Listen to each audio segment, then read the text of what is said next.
Chapter 1201, A Huge Commotion I. Li Julio hesitated for a moment, lifted the letter in his hand, and glanced at it. Everyone in the courtyard was watching him, and Siwei, the Foundation establishment realm cultivator of their family, stood beside Njayan but remained silent. The matter of the ore veins was an easy place for loopholes to arise. The one overseeing it, Nxuangxin, had been personally summoned by Li Julio. This young man, along with his elder brother Nxuantong, were both geniuses of their generation. Li Julio was fairly familiar with them and already had his own considerations. Their family's lineage is illustrious. They have no reason to covet a few pieces of ore. Even if they did take some, the daily accounts all match, so they didn't. These four people together represent 90% of the lake's voices. They must be divided. He set the letter down and said kindly, "Elders, please don't be hasty. Everything must follow reason. I've read every report Xuanxin submits each day and kept them in mind. The matter of the ore veins shifting branches is still being formalized. I had planned to discuss it further with him, so there could be no question of private appropriation."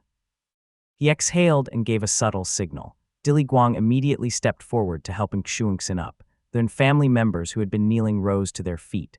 The elderly Njayan, his face flushed, began scolding his juniors for their poor discipline until Nsiwei pulled him back.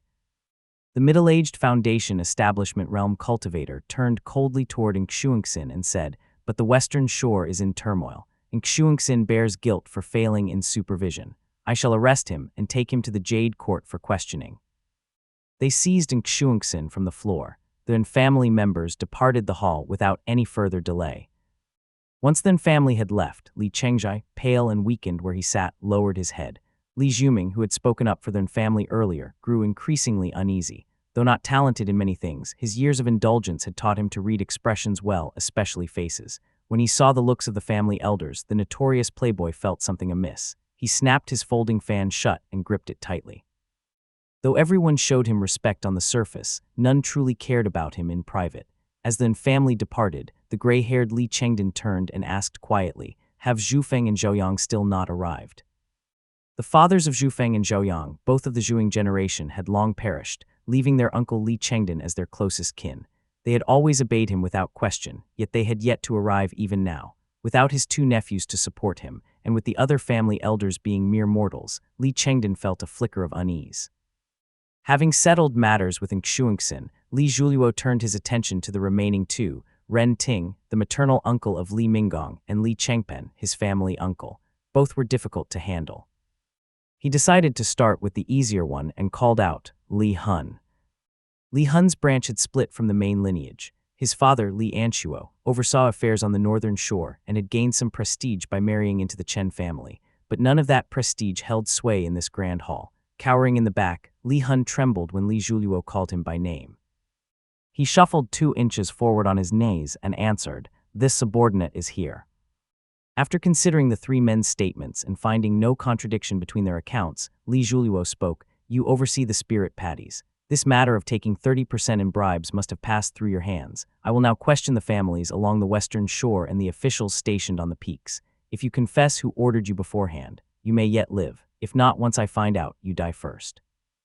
Li Hun kowtowed and answered, "Family head, there were indeed arrangements, but I was acting under orders. I was told to collect in 2 portions. The message came from the guest cultivator Yi of Nine Gates Peak, saying it was an instruction from Nine Gates Peak's overseer himself. Matters like these have always been handled by the overseer of Nine Gates Peak." The hall instantly fell silent. Li Julio's words choked in his throat. The overseer of Nine Gates Peak was none other than Nxuangxin, the very one who had just been removed from office.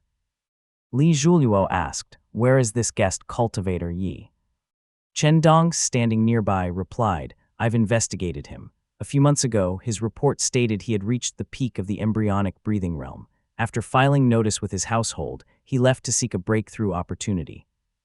Clearly, the man had withdrawn early and escaped. Li Julio glanced at the trembling Li Hun, who likely knew little of the true situation, and said quietly, "Dili Guang, bring Xuanxin and the He family girl here.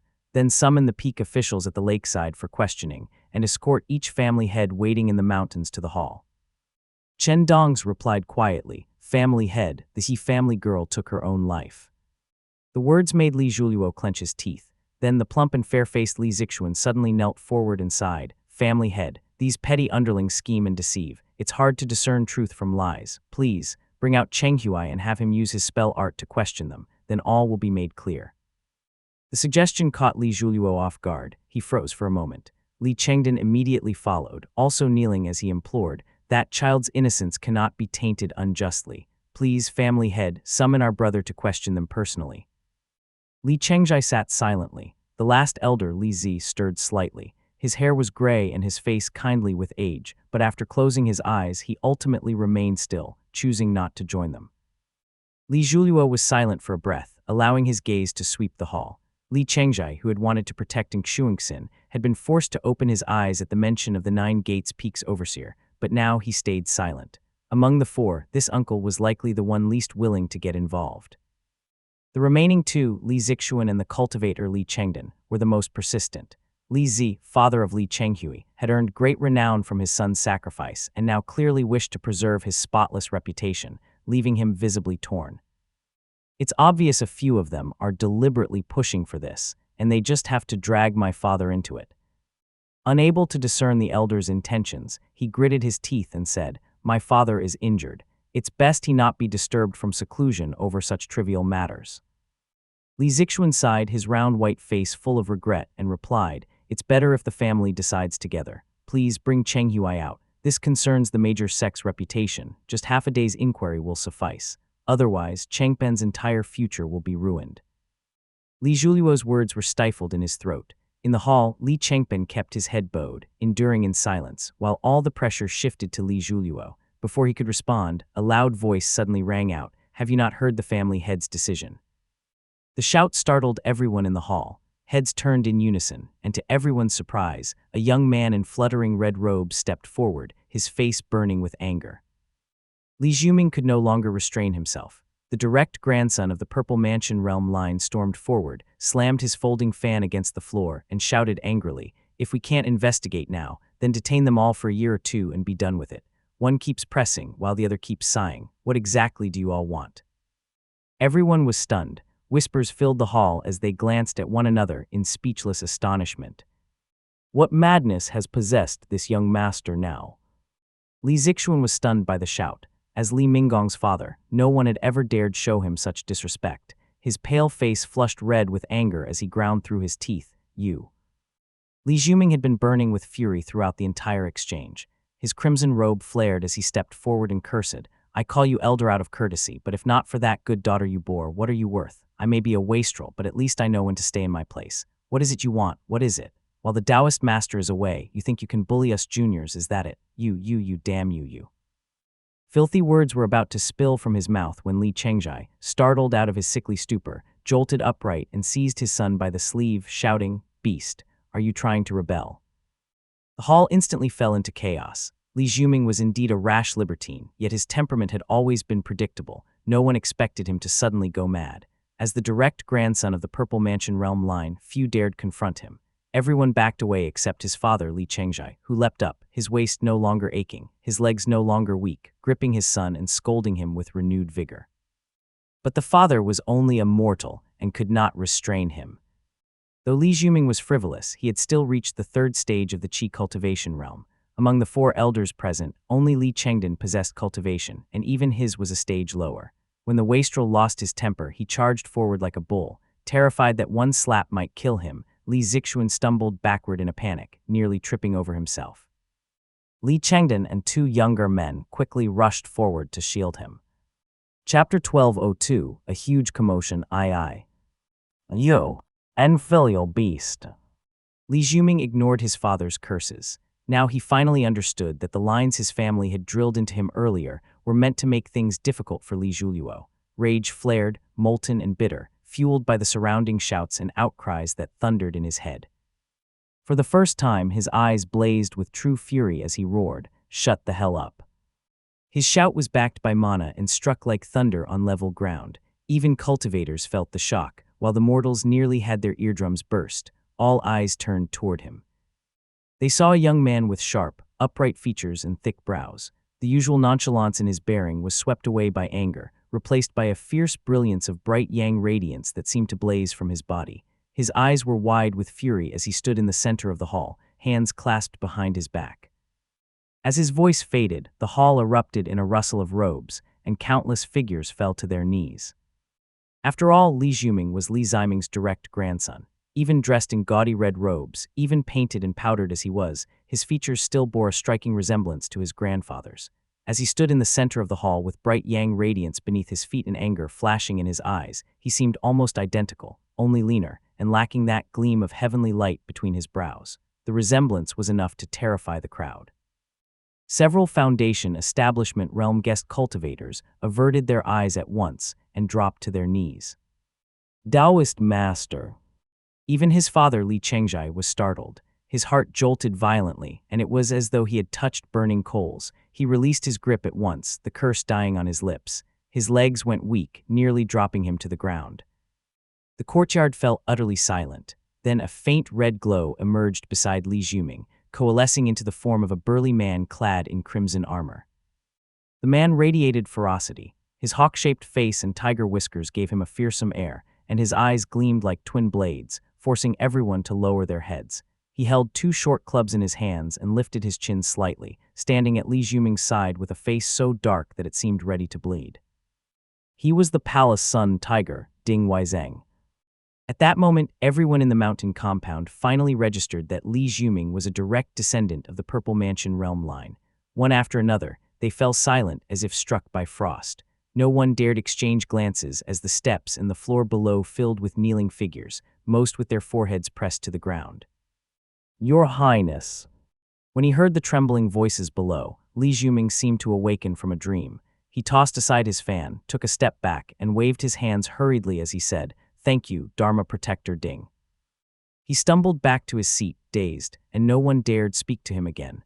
Ding Weizeng nodded slightly. The immortal Foundation radiance faded from his body, and the battle armor dissolved into a Taoist robe. He retreated to the shadowed corner of the hall without a sound. All eyes turned to Li Zixuan, who had collapsed onto the floor. He rose awkwardly, his face pale with humiliation, and knelt again in silence. It was as though a storm had swept through the hall. The air of confrontation was gone. Li Zhuluo lowered his gaze to the letter in his hand. Through the gaps between his fingers, he caught sight of Li Xiuming sitting dazed and hollow-eyed. His face was still painted and powdered as always, yet for a moment, a sting of sorrow welled in his eyes. Good fifth brother. But he had no time for reflection before a faint sound came from the courtyard. Thud.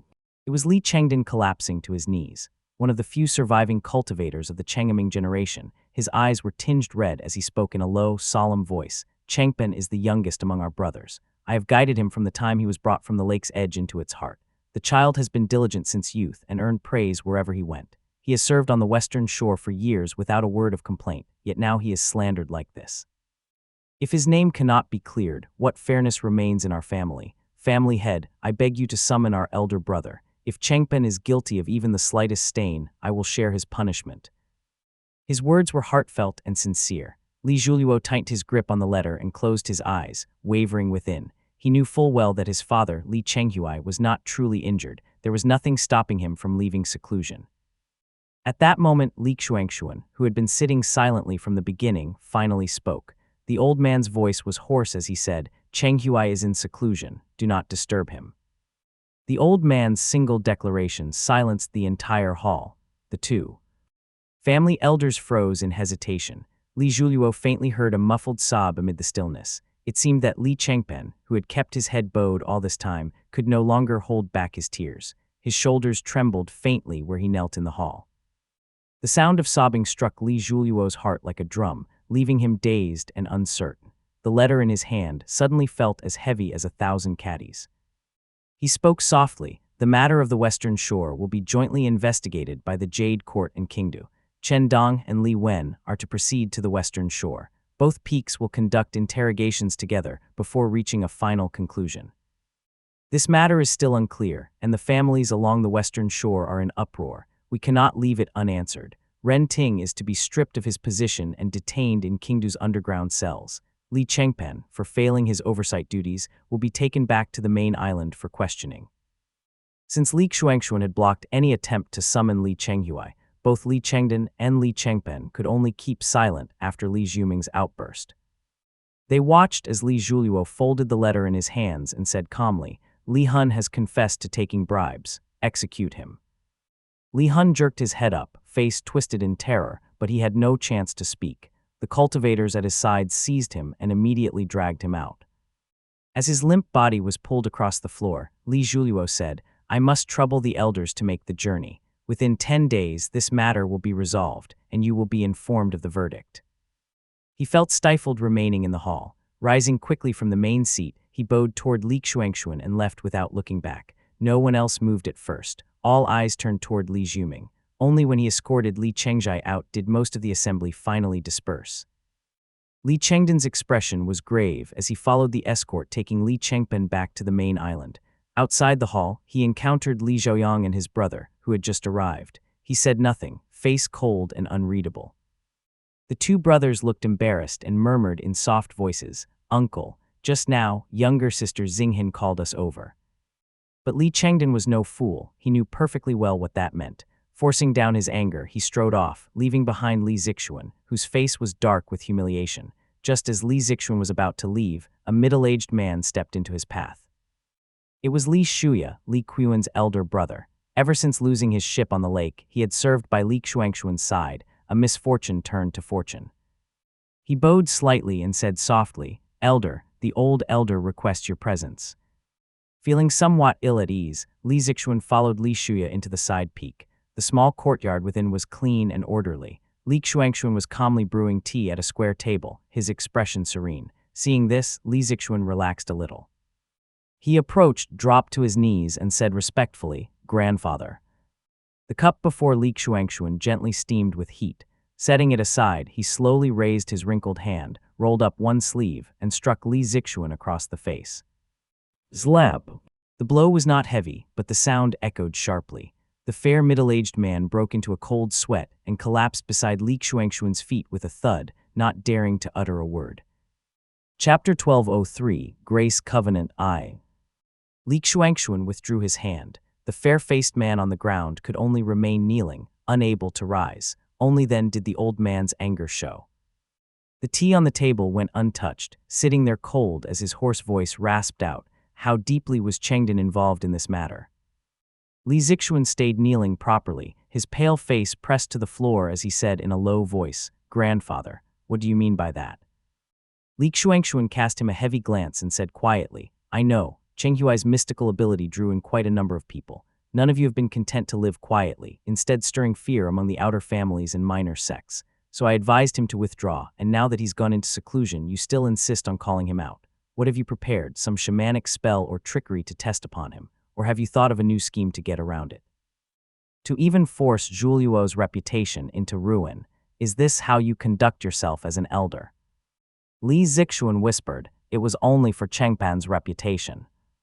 Li Xuanxuan let out a bitter laugh. His eyes widened, and his aura suddenly turned fierce as he rasped, "I don't care what tricks you've been using in all your scheming. When the truth was laid bare, only Li Hun will be found guilty of great crimes. Isn't that what you're dreaming of? Cheng Huai may not dare to investigate you, but do you think I wouldn't? There's no one here now, so I'll summon Cheng Huai right this moment." Lai Zexo, and could no longer stay composed on his knees. He shifted forward an inch, tears immediately spilling as he choked out, "Grandson only feels that the family has grown far too harsh. Zhuliuo and Xinghin live comfortably in the island alongside you, but have any of you spared a thought for how the bloodline beneath you lives? In other immortal families, even the mortal descendants of the main lineage live like local lords. If not emperors, then at least they are wealthy beyond measure, with servants in droves. Yet my family, pure mainline blood, my own children, once they're found without spiritual orifices, are cast down to toil in the fields. Kingdu grants them only enough food to stay alive, and in other places the supervision is ghost-like and merciless beyond measure. If even my children suffer such treatment, what of the rest of our kin? Our family has shown for 100 years. Do you know how many tiers of the main line lie hidden in its corners? The outer families live comfortably with no Kingdu oversight, while the number of cultivators in our bloodline grows daily within and beyond the island. Yet our unity fades by the day. Have you ever wondered why? Chengpen has already seen it clearly. Would you, old elder, care to see how those taken into the island truly feel about this family? Before they prospered, they were made to eat husks and bark. Now that they've gained spiritual orifices, they're told to serve the lake and think of the people. How could the world ever work so conveniently? I've seen it with my own eyes and felt it aching in my heart. I've done what I could to secretly care for the younger generation. Then Cheng Huai took over Qingdu and acted truly spotless in conduct. He arrested several family elders, cutting off everything that had been done before. The lake became pure and bright, yes, but do you know, old elder, how many beneath that purity wept in silence? All are of Moongay's blood, yet the island is heartless. He knocked his head against the floor 3 times, each one sharp and heavy, his voice trembling as he spoke. This old man has few days left to live. Yes, this grandson has selfish desires. He wants his sons to live a little better. But I also cannot bear to see the family grow more divided with each passing day. Among my children, Zhufeng and Zhaoyang see it most clearly. They've been fighting for the elder generation's descendants to gain some protection, yet Qingdu rejects them again and again. If this continues, the family will face calamity. Li Xuanxuan's breathing quickened as he shouted sharply, "What is it you want then? For our family to divide into ranks of high and low, those with the surname Li to live as first-class people, basking in wealth from birth till death. When the outer families fall, they may till the fields, but the Li family must never soil their hands." Li Zixuan bowed again, tears streaming down his face as he cried out, "Old elder, the Kai and Si families are first class in the Azure Pond sect, while Kan and Wen are first class in the Purple Smoke Gate. Even the Cheng family is first class in Wanyu Sword Gate. The world itself is divided into high and low. The first class belongs to the powerful cultivators and their descendants. Every sect, for all their endless infighting and power struggles, still has a class that sits above the rest. Our family bears the name Li. Why should we not be among the first class as well?" Li Xuanxuan's face turned crimson with rage. He sprang up from his seat and kicked the man squarely in the head, sending him rolling several meters away. The old man roared, All those Qingdu classics you read were for nothing." Blood streamed down Li Zixuan's pale face as he cried out, "It is precisely because I have read, old elder. This time I only sought to prove that even divine insight can err, and to release those family elders and restore our family's spirit." Chengden knew nothing of the inner cause. I know he pities Chengpen for being dragged into this, yet still he understood the weight of the matter and came to aid me. Xingxai has just died, yet as a father, Chengden uttered not a single word of complaint. Even he has come forth to stand with me. Does that not show where the hearts of men lie? Meanwhile, Zi and Chengzhai clung to their reputation and withdrew halfway. "Old elder, can you not tell loyalty from treachery?" Li Xuanxuan's fury flared so violently that he began to cough, startling Li Zixuan into silence. The old man flung his sleeve hard and ground out through gritted teeth, "Out, get out of my sight." Li Zixuan knocked his head 3 times on the floor before retreating in despair. Li Xuanxuan coughed violently for a while before sinking back into his seat, and Li Shuya, eyes red with fear, hurried forward with a cup of tea. He remained seated until late into the night. He brought out a wooden chest from the courtyard, taking several jade slips from it. They bore tea. He handwriting of Li Tangya, preserved carefully all these years. Now he turned them over and over in silence, lost for words. Moongai's Lake. Li Zhuluo returned to the lake and conducted overnight interrogations of the Western Shore families. As expected, the root of the problem lay with Li Hun and Ren Ting. No one knew who had issued orders from above, but all the deeds had been carried out by Li Hun. His guilt was confirmed, and he now awaited execution in the main hall. From the results of the interrogation, all 4 were found to have committed wrongdoing. Ren Ting had not even realized that the offering had been an act of flattery. In his memory, the he-woman was not even surnamed he. Li Hun, though somewhat aware, implied repeatedly that Xingxin was behind it all. If father were to use spell arts to investigate, he would find the 4 blameless and the Western Shore people at fault. But when examined in detail, even those from the Western Shore prove innocent. Those in between are either dead or have fled. A vague sense of realization stirred in him as he worked frantically. Just then, Li Zhufeng entered the hall and bowed respectfully. His elder brother's beard had grown long, giving him the look of middle age. Li Zhuluo quickly set down the items in his hands and said with a nod, "Thank you, elder brother." Li Zhufeng looked weary. He shook his head faintly and replied, "This matter has put Uncle Chengden in a difficult spot.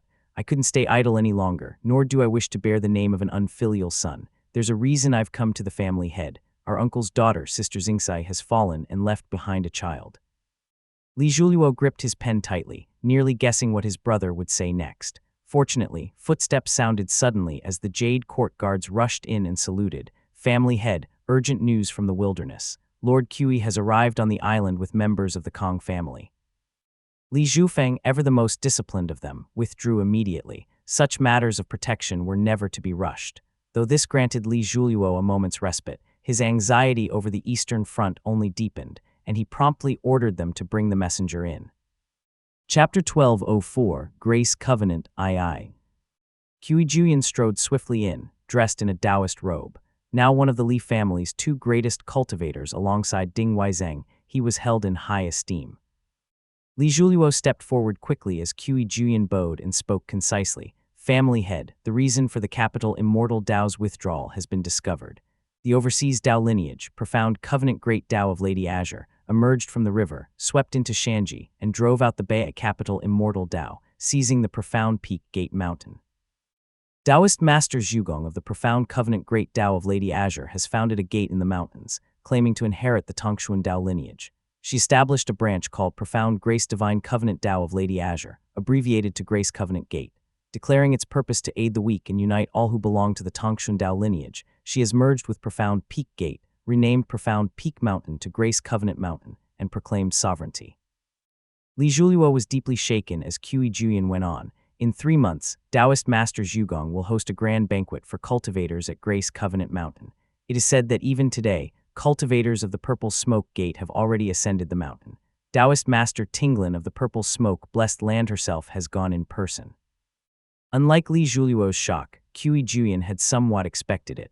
After all, he had once accompanied Li Ziming to the Purple Smoke Gate and spent a long time conversing with their cultivators. He had picked up on several hints between the lines. Li Zhuliuo asked, how did the Kong family respond? The Grace Covenant Gate had inherited the legacy of Profound Peak Gate under the banner of aiding the weak and relieving the suffering. This immediately turned the already marginalized Kong family's position into a delicate one. Li Zhuliuo had caught the key point, and Qi Juyan, who had long observed the situation, replied, most of the Kong family are bewildered and unsettled. 2 of their younger members tried to inquire about the Grace Covenant Gate, but were driven back by Kong Guxi. For now, the Profound Peak Gate side shows no sign of reaching out to the Grace Covenant Gate, and the Grace Covenant Gate has sent no one to contact the Kong family either. Li Zhuliuo let out a breath of relief, grateful that their own position had not yet turned awkward. Just then, Chen Yang rushed in from outside the hall and bowed, family head, an envoy from the Grace Covenant Gate has arrived on the island. He claims to have come to deliver an invitation. It was immediately clear that the Grace Covenant G.'s attitude was amicable. Li Zhuliuo said joyfully, bring him in at once. Soon a young man in gold and green robes entered the hall. His skin was pale, his attire splendid, and his face full of smiles. He was followed by another man in plain robes and a bamboo hat that hid his features. The youth spoke first. Dai Jingquan of the Profound Grace Divine Covenant Dao of Lady Azure greets the family head. An auspicious event draws near. May the immortal family's prosperity remain ever verdant and its generations unbroken. He delivered a long string of festive congratulations. Li Zhuliuo forced a smile and replied, I have long heard of your sect's great reputation. Now that you have moved inland and found such treasured lands, it is indeed a cause for celebration. The Li family had long protected the Kong family, and the Grace Covenant Gate's occupation of another family's mountain gate was a somewhat delicate matter. Dai Jingquan's smile only widened at Li Zhuliuo's words. He drew a golden-green invitation from his sleeve and said, I believe your esteemed family has already heard. Our revered Taoist master will host a banquet for all cultivators at Grace Covenant Mountain in 3 months. We humbly invite your immortal family to grace the occasion and share in the wine. Having achieved his purpose, Dai Jingquan stopped after a few pleasant words. The man behind him stepped forward, removing his hat to reveal a spirited, radiant face. It was Wen Wu of the Purple Smoke Gate. Wen Wu drew a purple gold command token from his sleeve and said solemnly, I am Wen Wu of the Purple Smoke Gate. We have met before, family head. I have come on this journey as the Grace Covenant Gate's escort to deliver a message from my Taoist master.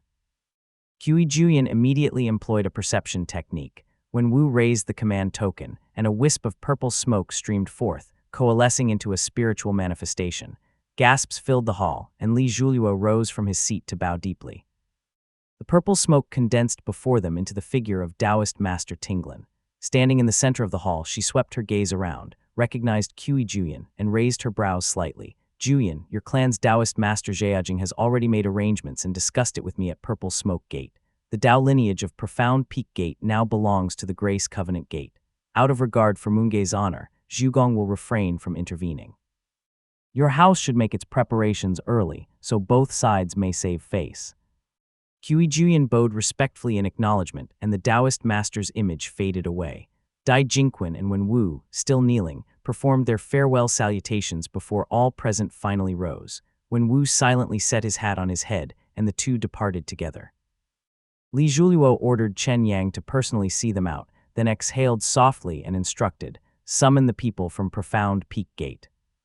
Inwardly, he wondered, Profound Peak Gate belongs to the Tongxuan Dao lineage. It's not impossible.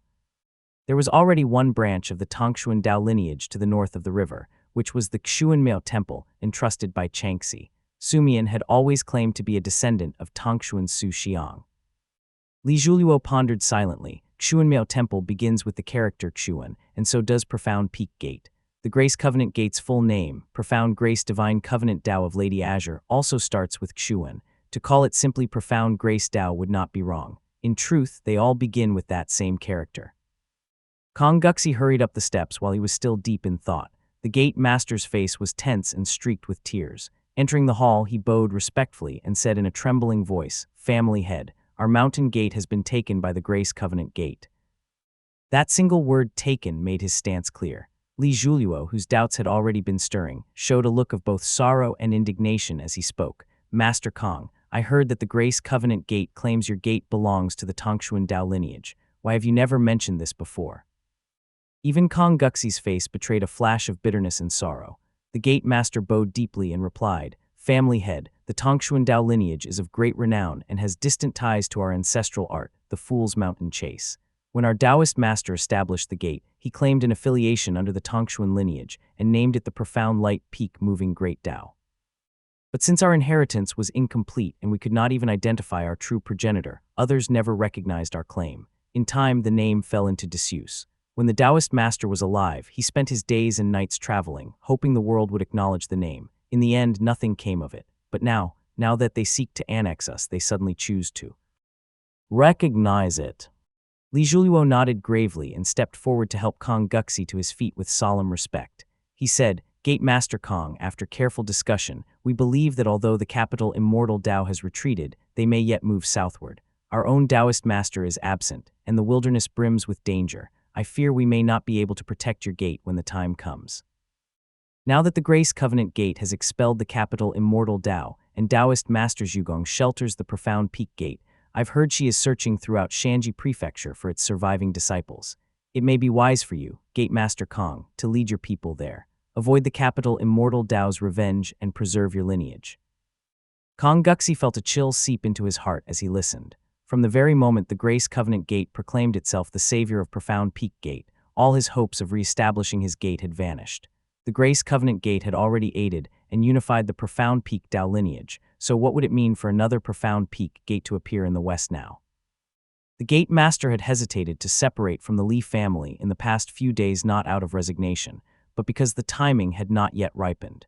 He certainly bore hatred toward the Grace Covenant Gate, and his words earlier had already revealed that sentiment as clearly as he dared. But Li Zhuluo's meaning was even clearer. The tide of current events was beyond the power of the Kong family or even the Moongaze Li family to oppose. Kong Guxi's body went limp, his mind dull with despair. He dropped to his knees and murmured hoarsely, "Family, family head." Chapter 1205, Final Oblivion I. Li Zhuluo remained silent as he watched Gate Master Kong collapse to the ground. Dilly Guang, seeing this, quickly shut the great hall doors tightly. The hall dimmed first, then the lights flared again as Kong Guxi murmured under his breath, family head, the Taoist master, I. Given the gravity of the matter, Li Zhuluo did not rush him. He waited silently until Kong Guxi finally regained some clarity. The old man brushed away the white strands of hair that had turned so in just a few years and then bowed. "Our ancestor has perished, while the Profound Peak Gate lies in ruins. For years, some refused to lend a hand while others stood idly by. It was only through the aid of the immortal family that a few of our juniors managed to survive. This grace, I have carved it into my heart, and so has every member of the Kong family. Now that the clouds have parted and the moon shines clear, the Tongxuan Dao lineage has come to save us. We have escaped our sea of suffering and regained our mountain gate. Yet from this day forth, the Dao lineage is no more. From now on, there shall only be the Kong family, and no more Profound Peak Gate." Li Zhuluo offered a few words of comfort, There is still Senior Kong Tingyan out there. Please, Elder, rest assured. Kong Guxi listened respectfully before replying. Since the Dao lineage of Profound Peak Gate ends here, there is no longer any talk of a Dao collection. I have brought with me the Profound Light Mountain Chasing Scripture of Fool's Mountain Chase. Please, Moongaze, accept it. He drew a jade slip glowing with pale yellow light from his sleeve, then dropped to his knees with a thud, holding it up with both hands. Li Zhuliuo hurried to help him up, but his cultivation was far inferior, and he could not lift him. Kong Guxi's voice was choked with emotion as he said, since it must be delivered to Grace Covenant Gate, the Profound Light Mountain Chasing Scripture must be returned to the Profound Grace Dao lineage.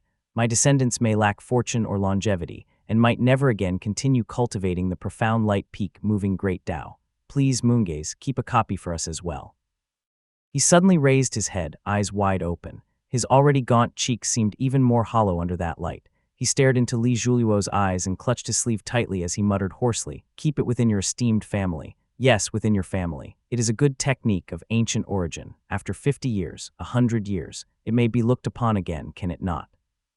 His words were incoherent, and the words "may be looked upon again" seemed to mean for the Li family to examine it. Yet those bulging eyes, full of pleading, conveyed another meaning, one that struck Li Zhuliuo like a bolt of lightning. The scripture must indeed be returned to the Profound Grace Dao lineage, and there will surely be methods to cut off its transmission. Whether the Kong family can ever access it again is uncertain. He wishes to leave the scripture at Moongaze Lake, so that after 50 or 100 years, once the Grace Covenant Gate lowers its guard, someone of the Kong bloodline might come to view it preserving a thread of hope and preventing their path from being forever severed. Li Zhuliuo placed his hand over the old man's, speaking with both comfort and subtle understanding. The Taoist master's concern will endure far longer than 100 years. Those words were undeniably effective. Kong Guxi pushed the jade slip forward and murmured softly, "The Profound Light Mountain Chasing Scripture is here. It is only a mere Purple Mansion Realm Dao lineage, yet my gratitude is boundless. Please accept this as a token of my heart." His face turned pale and ashen. He rose unsteadily, like a man who had narrowly escaped a great peril, then soon took his leave. The Profound Light Mountain Chasing Scripture lay heavy in his sleeve, prompting Li Zhuliuo to quickly return to his main seat. He examined it with his spiritual sense and confirmed the jade slip indeed contained the Profound Light Mountain Chasing Scripture. Not only that, but it also included refining fire in the viewing pavilion and transposing the treasured mountain of wondrous soil, both explaining the arts of mountain moving.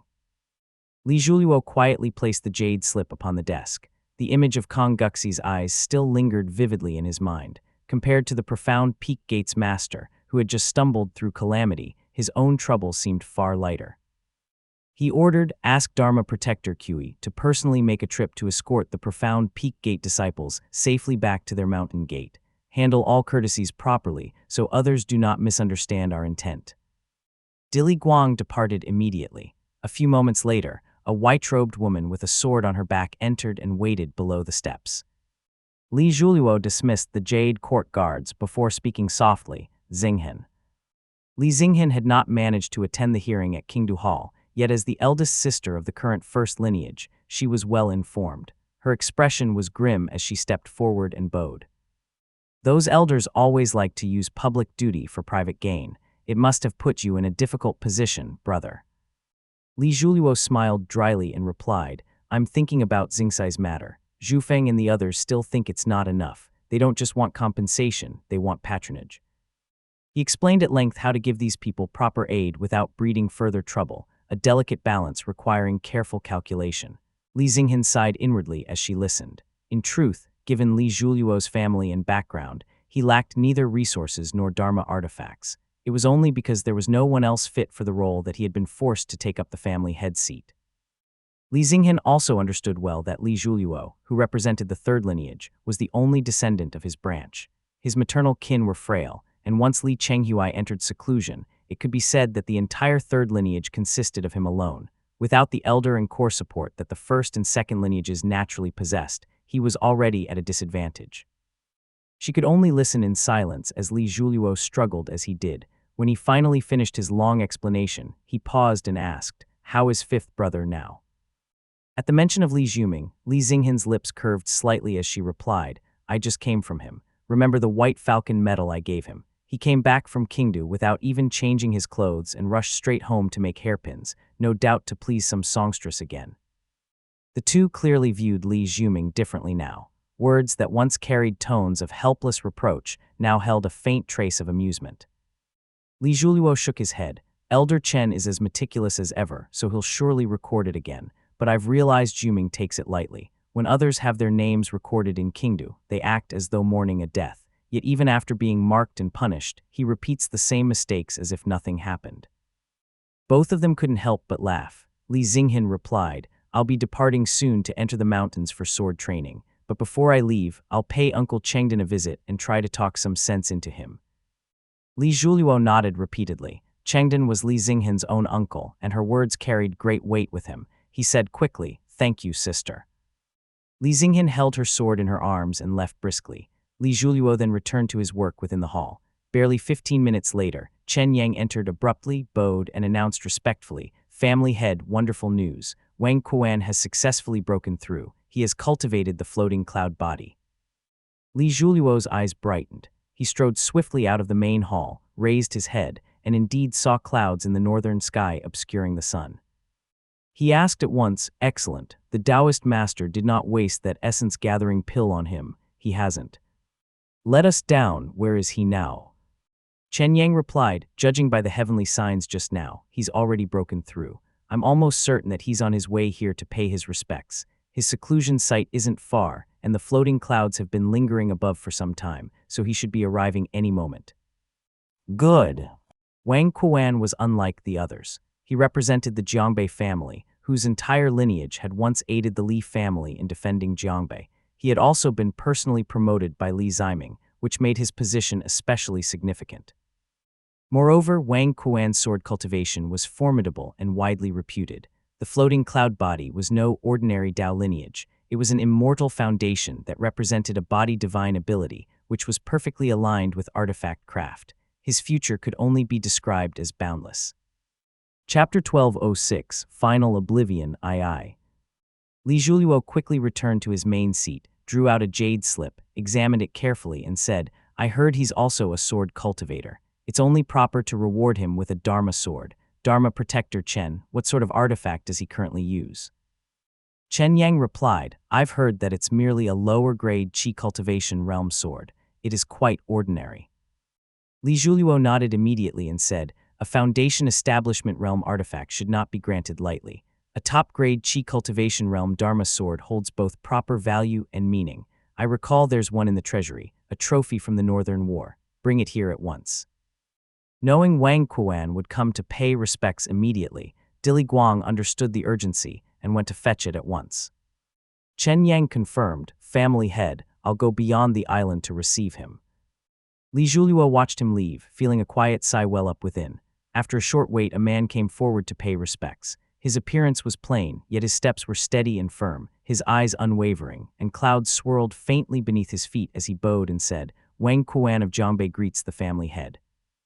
Though his looks were unremarkable, his name carried weight. Li Zhuluo smiled, helped him up, and asked, Congratulations, Quan. It is no small feat for Jiangbei to produce a sword cultivator like you. Dili Guang stepped forward at the perfect moment, holding a jade box in both hands. Li Zhuluo took it with one hand, opened it, and saw a long sword within. Its blade gleamed with intertwining hues of gold and blue as it brimmed with pure qi. It was clearly a supreme-grade weapon at first glance. Li Zhuluo smiled. This sword measures 1 meter and 3 centimeters in length and weighs 26 kilograms and 400 grams. Its base is forged from Tranquil Sea's cold iron and the golden quintessence found beneath the great river. Its hue resembles the waters of Tranquil Sea, its patterns like golden river beasts. It shall be named. The sword had been a war trophy, though its materials were identifiable. No name had ever been inscribed upon its blade. After a brief moment, Li Zhuluo gave it a name filled with meaning. Tranquil Stream Clarity. Wang Quan was a sword cultivator, and no sword cultivator could resist a fine Dharma sword. Tranquil Stream Clarity, a top-grade Qi cultivation realm weapon, surpassed even Li Xinghin's previous sword, Northern Jade, in quality. Though now head of the Jiangbei family, Wang Quan had earned everything with his own strength and perseverance, not a noble birth. He immediately knelt and said, Family head, this is far too precious. Li Zhuliuo shook his head. Your family rendered great service in defending Jiangbei. This is a deserved reward, and it also signifies the Jiangbei Wang family standing at White River Stream. What sense is there in speaking of value? If we were to compare, this sword is worth less than that essence-gathering pill. With those words from Li Zhuliuo, Wang Quan could only accept the jade box with both hands. His gaze upon the Dharma sword betrayed his delight. He held it to his chest as if it were a precious treasure and expressed his thanks repeatedly. Li Zhuliuo knew well of the man's reputation, reliable and capable without question. Now that he had emerged from seclusion and received a personal gift from Li Zhuliuo, it was a gesture of deep significance and, in truth, a timely relief for Li Zhuliuo himself. He was in no rush to assign him duties, instead smiling as he inquired about the state of Jiangbei. After a round of questions, Li Zhuliuo learned that Wang Quan's elder brother, the Wang family's alchemist, had disappeared years ago while traveling. The family was now managed by his younger brother, Wang Qiu. Li Zhuliuo had heard of the man before. Though his innate ability was inferior to Wang Quan's, his methods were sharp and formidable. He looked at Wang Quan's expression and asked, "And your sword cultivation now? Your sword chi is already formed. Sword essence shouldn't be far, yes." It was naturally a word of praise, for attaining sword essence was exceedingly difficult. As expected, Wang Quan shook his head and replied, "Sword essence is still far beyond reach. I've long been at a bottleneck. Lately, I've been studying the sword scriptures from around the lake, hoping to harmonize them with Jiangbei's sword arts and perhaps to carve out a path of my own." According to custom, Wang Quan still had to pay respects to Li Xuanxuan, Ding Weizeng, and the others, so Li Zhuliuo dismissed him gladly. In high spirits, he ordered the small windows on both sides of the hall to be opened. Morning light poured in, filling the chamber with brightness and casting a warm glow across the desk. The dawn climbed over the jade frames, flowing across the scaled shimmer of the dragon coiling pillar beside the table. Its light reflected onto the main seat, warming Li Zhuliuo's figure and painting the walls with faint, shifting patterns of scales.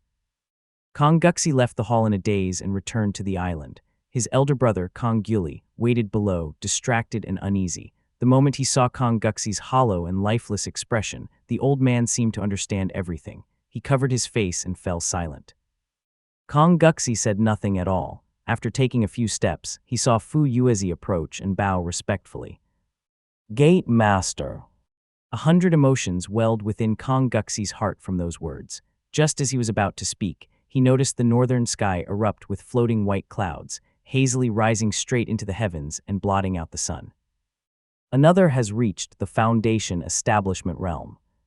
He shivered, forgetting even to close the courtyard gate. He watched as Kong Gyuli and Fu Yuezi busied themselves packing, though there was truly nothing to pack. They were merely waiting for the Li family's escort. To avoid looking like they were idly awaiting their fate, the old man busied himself with meaningless tasks.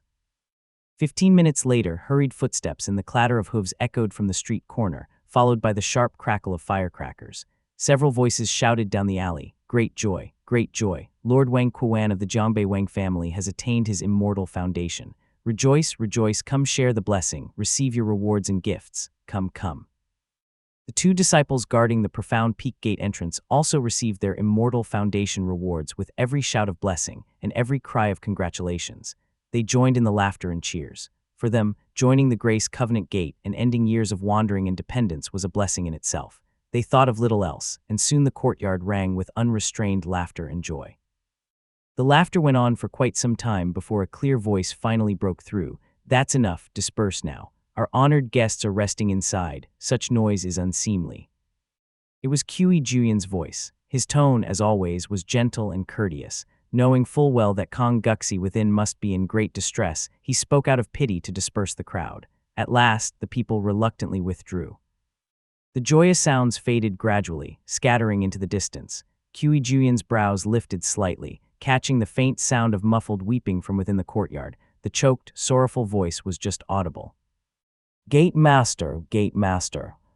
Fu Yuezi, go join the Li family. Go to the Li family. In the end, following me eastward would only bring you hardship." "Gate Master, what are you saying?" "Brother, rises and falls are the way of the world. Outside, they beat drums and shout in joy. Inside, sorrow runs dry. 20 years for a small lineage to rise, 300 for an immortal family to wither. Our fortune is spent, our destiny exhausted. Just head east." Chapter 1207, Three Profundities I. End of the Sea. The coral cave shimmered with light as seawater churned, lifting the layers of fine white sand in the cave like cascading waterfalls. The sand drifted across the ground in rippling waves, while countless pale shells darted between them, stirring up glimmers of reflected light. A Taoist dressed in robes of white and gold rested his hands upon his knees. Streams of bright yang spiritual qi surged from his body with each breath, and faint purple flames flickered into being and gently circled around him. Li Ziming had refined 3 true profound quintessence-gathering pills in quick succession, suppressing most of the burning flames raging within his juke acupoint. His condition had improved considerably. He still possessed a good number of spiritual items and treasured medicines, and even more spirit water. He had treated himself accordingly, combining the white waterfall cold spring obtained from the Purple Mansion Realm Assembly with his own cloud platform flow. To refine a furnace of pills. After consuming them in one breath, the glass-like burns that marred his Dharma body gradually faded and his complexion returned to normal. More than a year passed in a blur. By his estimate, his injuries had recovered 70%, and his collection for Kingsu Temple was nearly complete. When he finally opened his eyes, the cave brightened instantly. He retrieved a jade pendant from his sleeve and examined it. No major trouble had befallen his household. This jade pendant has been infused and nourished with my own energy before I secretly handed it to grandfather. Since it has yet to be crushed, it means no calamity threatening our family's survival has occurred. Casually storing away the formation plate within the cave, Li Ziming stepped outside. The seawater remained a brilliant blue, but the seabed had changed completely. Fine white sand now covered everything, and a few white shells, already at the embryonic breathing realm, could be seen scuttling busily along the ocean floor. How strange. Li Ziming immediately understood. He was no expert in formations and couldn't seal away his divine abilities. The cultivation of a Purple Mansion Realm cultivator of the bright Yang Dao had altered the local spiritual energy. The coral cave should have produced brightstone day and night, but the meager spiritual energy of the end of the sea had instead birthed layer upon layer of white sand. Even so, it had drawn passing demonic creatures to settle. Judging by the scene, the place was already on its way to becoming a minor spirit land. Li Ziming's gaze swept across the surroundings, noticing 1 or 2 digging marks not far away, perhaps left by Kingsu Temple or another group that had come to harvest. Remarkable, radiant stone is used for palace construction throughout Jiangnan, the larger the better. This is the first time I've seen it treated as common spirit sand for collection. Since destiny had led him here, and the land beneath his feet brimmed with vitality, Li Ziming raised his hand, pressed 2 fingers to his lips, and exhaled a puff of bright yang purple flame. The purple flame hovered before him. Li Ziming took out a jade pot, a qi cultivation realm item that he carried merely for tea. Forming seals and channeling his divine ability, he imprinted 3 to 5 layers of inheritance upon it before sealing the purple fire within. Li Ziming's control over fire was formidable. The jade pot instantly turned a purplish red, radiating searing heat and waves of bright yang brilliance. With a casual flick of his wrist, he tossed it back into the cave. The once stagnant white-sand waterfall began to flow again. Li Ziming estimated that his purple flame would continue burning for 70 to 80 years before dispersing. Amused, he lifted a brush to inscribe a phrase, Valley Wind. With a flick of his sleeve, he vanished. In the blink of an eye, he crossed hundreds of miles and reappeared above Kingsu Temple. A sea of rippling grain stretched before him, the wind sweeping across fertile fields. The temple complex stood in orderly clusters, utterly transformed from what it had been a year prior. The monks in yellow robes were no longer scattered across the hills, but mingled among farmers clad in coarse cloth and short tunics. Descending in a streak of light, he manifested within the highest temple courtyard. The surroundings were empty. Indeed, many of the monks seemed to have shed their robes and gone to cultivate farmland instead. Li Ziming seated himself at a stone table in the courtyard. As footsteps approached, he heard the sharp voice of Xia Xiaoyu, the woman sounding thoroughly displeased as she snapped, "It's just a single pill formula. Half a month has passed and I still don't have it. Are those people so powerful that you must make things this difficult?" "Xiaoyu, even the best cook can't make a meal without rice. Without resources, what can we trade for it?" More noise followed. Clearly several people had come. Irritated, Xia Xiaoyu responded with a cold laugh. "No resources. Do you think I can't see through your little schemes? You're just coveting the few pills the Taoist master gave me. I dare to hand them over, but do you worms dare to take them?" The men trailing behind her were clearly members of the Xia family. Their expressions varied. The leader glared at her, ready to retort, but swallowed his words out of fear and said instead, "Now that's unfair. The Taoist master's return is uncertain, and the temple hardly has resources to spare." But Xia Xiaoyu shoved the door open, ready to unleash another tirade, yet the words froze in her throat. The courtyard was awash in radiance. A man in white and gold Taoist robes sat by the stone table, casually reading a pill scripture. A glimmer of heavenly light flickered between his brows, enough to make one's heart tremble. thud. Before Xia Xiaoyu could step fully into the courtyard, her knees buckled, and she fell to the ground with a thud. The others behind her turned pale and collapsed one after another, toppling like gourds rolling on the ground. In an instant, people were kneeling everywhere, outside the courtyard, within it, along the steps. One even slipped over the threshold, half his rear sticking up, yet none dared move. The ground was filled with human statues. Clearly, neither the protective formation of Kingsu Temple nor the courtyard's internal formation had any effect on this Taoist master's movements.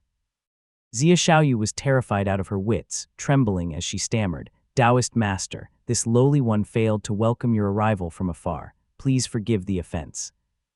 Li Ziming lifted his gaze from the pill scripture and gave a noncommittal nod. There was no need for politeness toward these outer sea cultivators. He simply raised a brow and said, "The pill formula." "The pill formula."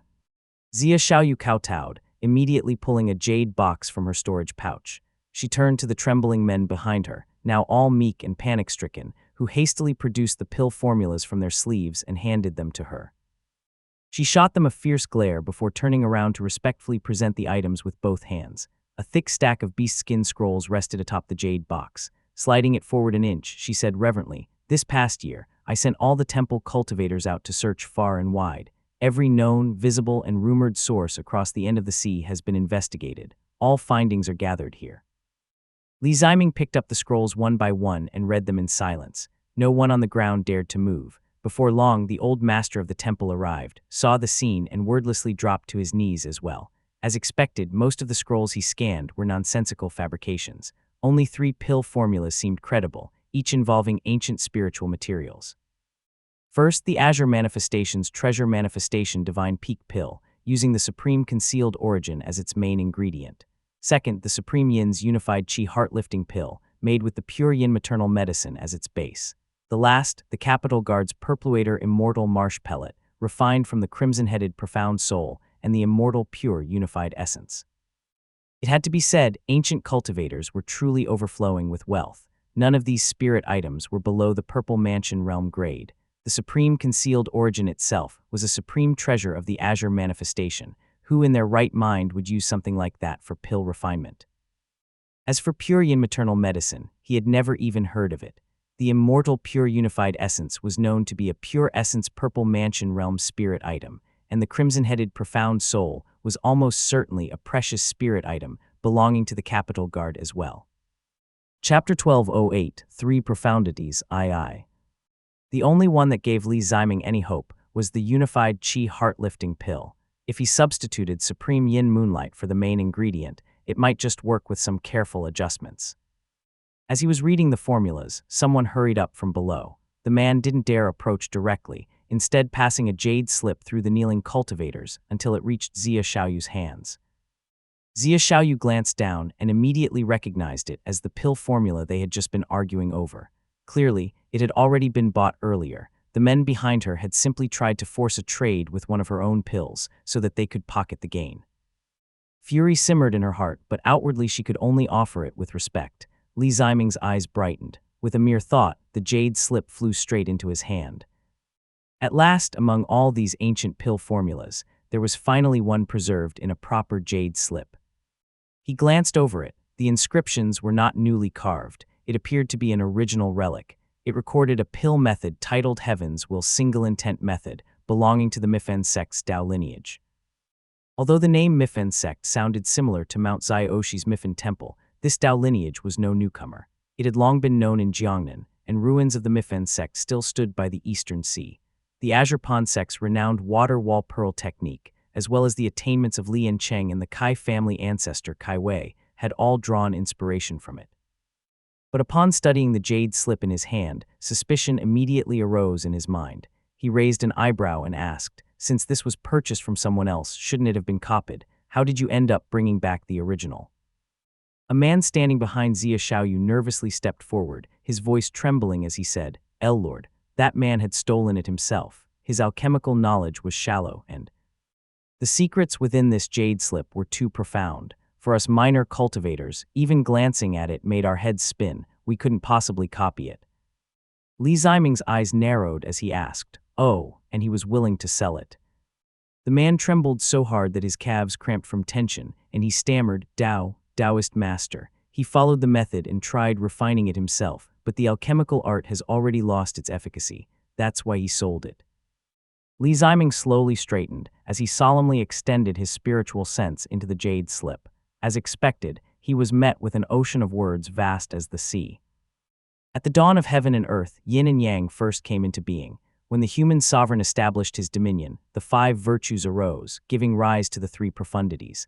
Thus was born the first Tao collection. 4 supporting Taos surrounded the 3 profundities. Beneath the 3 profundities lay 12 mansions. The Mifan sect inherited the profundity of the upper Daoxuan. Li Ziming suddenly realized the Mifan sect is already an extremely ancient Tao lineage, but to think it was also of the Daoxuan Tao lineage, that is unheard of. With such a grand Tao lineage, no wonder even a single opportunity could produce cultivators like Chang Ziozi, Yehui, and Gu Shentang. He regarded the heavens will single-intent pill method with renewed respect and began reading it in earnest. The more he read, the stranger and more lamentable it became. In the end, he rested the jade slip against his hand, momentarily at a loss for words. The heavens will single-intent pill method was extraordinarily peculiar. Unlike conventional Purple Mansion Golden Core Tao alchemy that sought the pill through temperament and essence, it pursued the pill through one's very life itself. The complexity was staggering. After a rough read, Li Ziming could already tell it was exceedingly difficult. No wonder the cultivators at the end of the sea failed to refine it. Even I would find it extremely strenuous. The end of the sea is filled with Purple Mansion and Golden Core Tao cultivators, so how could they possibly succeed? Even if they mastered every step, they would likely refine their own lives away in the process. As he stared at the jade slip in his hand, his mind began to turn, if that's the case. Gu Shentang and Chang Xiao's vicious attempts to assassinate the heaven-ordained one might not be without reason. Those two must have acquired some secret arts from the Daoxuan Tao lineage. Perhaps all of this was part of their scheme. Chang Xiao targeted my family's heir this time as well. I never expected him to act so decisively or so ruthlessly. When a Purple Mansion realm cultivator strikes so suddenly, it's as though they're seeking utter enmity. Unfortunately, he only possessed the single pill method, which was not enough to glimpse the full Mifan sect's Tao lineage, let alone the far older Daoxuan Tao lineage. After putting the jade slip away, Li Ziming sank into deep thought. Daoxuan is already one of the 3 profundities. It is ambiguous as to whether Tongxuan can still be reached. There remains one more, whose origin is unclear. The Green Pine Tao lineage dominates all Jiangnan. Perhaps it too traces back to one of the 3 profundities. He remained silent, while Xia Xiaoyu and the others below knelt in growing discomfort, hearts pounding with anxiety. Li Ziming finally stirred from his contemplation and spoke. You stay, the rest may leave. The courtyard cleared like a gust of wind, leaving Xia Xiaoyu kneeling alone. Li Ziming examined her and asked, What Tao lineage do you cultivate? Xia Xiaoyu hastily answered reverently, This humble one cultivates the subduing fire, expelling cold art. Upon forming the immortal foundation, it is known as the White Thorn Heart. As for its Tao lineage, none of my ancestors have ever succeeded in reaching that realm, so I do not know what lineage it belongs to. She promptly presented the manual. Li Ziming glanced over it. It was indeed an unranked ancient technique. Its content were crude and unrefined, likely no better than a 3rd or 4th grade art. He raised an eyebrow and remarked, Rare indeed, so it's of dry fire, truly a Tao lineage seldom seen in Jiangnan. Good, an unexpected fortune. Li Ziming had already been considering bringing Xia Xiaoyu back to the lake. Each Tao lineage had its strengths and weaknesses, and the more different hers was from that of the Li family, the better. Even if this woman failed her breakthrough, the subduing fire, expelling cold art alone would still be a rare Tao lineage worth preserving. He smiled and nodded, his thoughts turning to alchemy. A pity I don't know the generative and suppressive principles of the dry fire Tao lineage. All I can recall are fragments about dispelling dampness and turning cold into heat. It would be best to avoid water virtue and cold essence and favor fire virtue instead. It's the safest choice. He raised his brows again and said, "Are there any fire-breathing demonic creatures nearby? Your Foundation Establishment Realm path should be aided properly. I shall grant you that chance." The words sent such elation through Xia Xiaoyu that her mind went blank. She struck her head against the ground repeatedly, exclaiming, "Your grace is beyond repaying even in 9 lifetimes. Whatever orders you give in the future, I shall follow unto death." She refrained from excessive flattery and respectfully continued, "I have only heard that the Peacock Sea lies to the east, with countless islands and peacocks, each as large as a courtyard and fierce beyond measure as they devour gold and spit fire. The waters also harbor horned ox demons, all demonic creatures that breathe fire." Li Ziming recalled that the Peacock Sea was also home to a Purple Mansion Realm faction known as Nine Mounds Mountain. It would be proper to visit them as well. Yet as he observed the shrewd gleam in this woman's eyes, a thought stirred within him, Zhuming's temperament. He may not even succeed in the Foundation Establishment Realm. His reputation has always been poor and leaves him easily manipulated. He cannot be allowed to marry into a Purple Mansion Realm bloodline. But this Xia Xiaoyu is clever, talented, with a clean background and striking beauty. She's perfectly suited. As for Li Zhuming's own opinion, Li Ziming had no concern. The boy was exceedingly lustful, so there was no doubt he would be willing. He thus said, "Prepare yourself well. Once you achieve your immortal foundation, greater fortunes will await you." His figure dissolved into flowing light, and though the evening sky was already dim, the courtyard seemed darker still. Yet Xia Xiaoyu's eyes shone brightly as she rose, thinking to herself, "If I can just seize a chance to leave this wretched place and escape this forsaken island, it would be a heaven-sent blessing beyond measure." Chapter 1209, Great Divine Ability I. Peacock Sea. The seawater of the Peacock Sea was unusually distinctive. Its deep brown hue shimmered with green light, and much of the surface gleamed with interwoven shades of purple and bronze. It was as brilliant and multicolored as a living gem. Above this expanse of rippling waves, a cultivator clad in a white-gold Taoist robe emerged from the great void, his form gradually taking shape. Judging that he had arrived at the Peacock Sea, Li Ziming stepped lightly over the waves, a sigh escaping his heart. The end of the sea is truly far beyond reach. He had traversed the great void to get here, originally planning to travel through the manifested world and collect some spirit items along the way. Yet despite flying for several days at Purple Mansion Realm speed, he was still at the end of the sea. It seemed that beyond the waters belonging to Kingsu Temple stretched a boundless mundane sea, devoid of spiritual energy. These regions were unconnected to the great void, existing as specks so small as to be nearly non-existent. A single flash of flight would glide past them. For ordinary cultivators, traversing such a distance might take months or even years, which explained why no one wished to venture toward the end of the sea. He found a place with the faintest trace of spiritual energy before entering the great void again. This time he reached the Peacock Sea swiftly. Gazing back at the endless waters behind him, he sighed once more. What a barren place. If a cultivator ever rises from here, that person would truly be a peerless genius. He flew along the Peacock Sea until the spiritual energy grew richer. Several desolate islands showed power on par with Kingsu Temple. As he flew and paused along the way, he saw great peacocks with radiant wings soaring through the air, bringing waves of scorching winds with them. Some of these peacocks were as large as courtyards, their backs broad enough to bear towers. Even the smaller ones were impressive. They were larger than a bedboard, with feathers gleaming purple, crimson, and emerald while blazing with fire and magnificence. Li Ziming caught a glimpse of what seemed to be human figures on the backs of those peacocks, so he set aside the thought of acting rashly. Shifting back through the great void, he soon emerged above a vast island bustling with life beneath his feet. This place was unlike the remote end of the sea, so it was still necessary to conceal his presence. Li Ziming casually changed his face, withdrew the heavenly light from his robe, and erased all traces of his bright yang divine ability. He closed his hand, and a jade pearl-like artifact, the mountain-charging, sea-pacing tiger, manifested in his palm. Using the inherent rank of this spiritual artifact, he transformed his aura into that of the stable Earth Tao and suppressed his cultivation to the late Foundation Establishment realm. Light. He then took a step forward, transforming into a middle-aged cultivator in brown robes. Li Ziming was almost completely unskilled in the Tao of transformation. His disguises could hardly deceive a Purple Mansion realm cultivator, and perhaps not even one proficient in the art at the Foundation Establishment realm. Fortunately, the island was filled with practitioners at the embryonic breathing and chi cultivation realms, and all of them immediately bowed upon seeing him. They were led by the island's master, poor as ever but still better off than those at Kingsu Temple.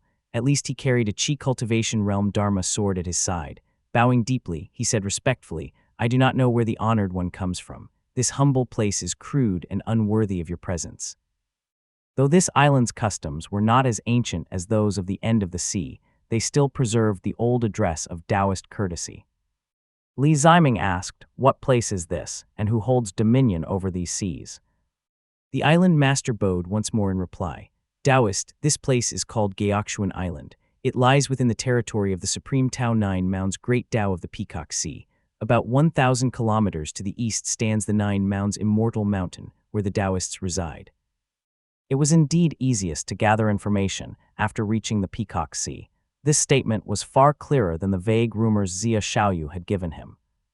Li Ziming asked quietly, "I have heard that someone of great divine ability resides upon the Peacock Sea. May I know which Taoist master cultivates here?" The man hurriedly bowed again and said, "Taoist, there is a Taoist master Yuando upon the Nine Mounds Immortal Mountain, a cultivator of great divine ability.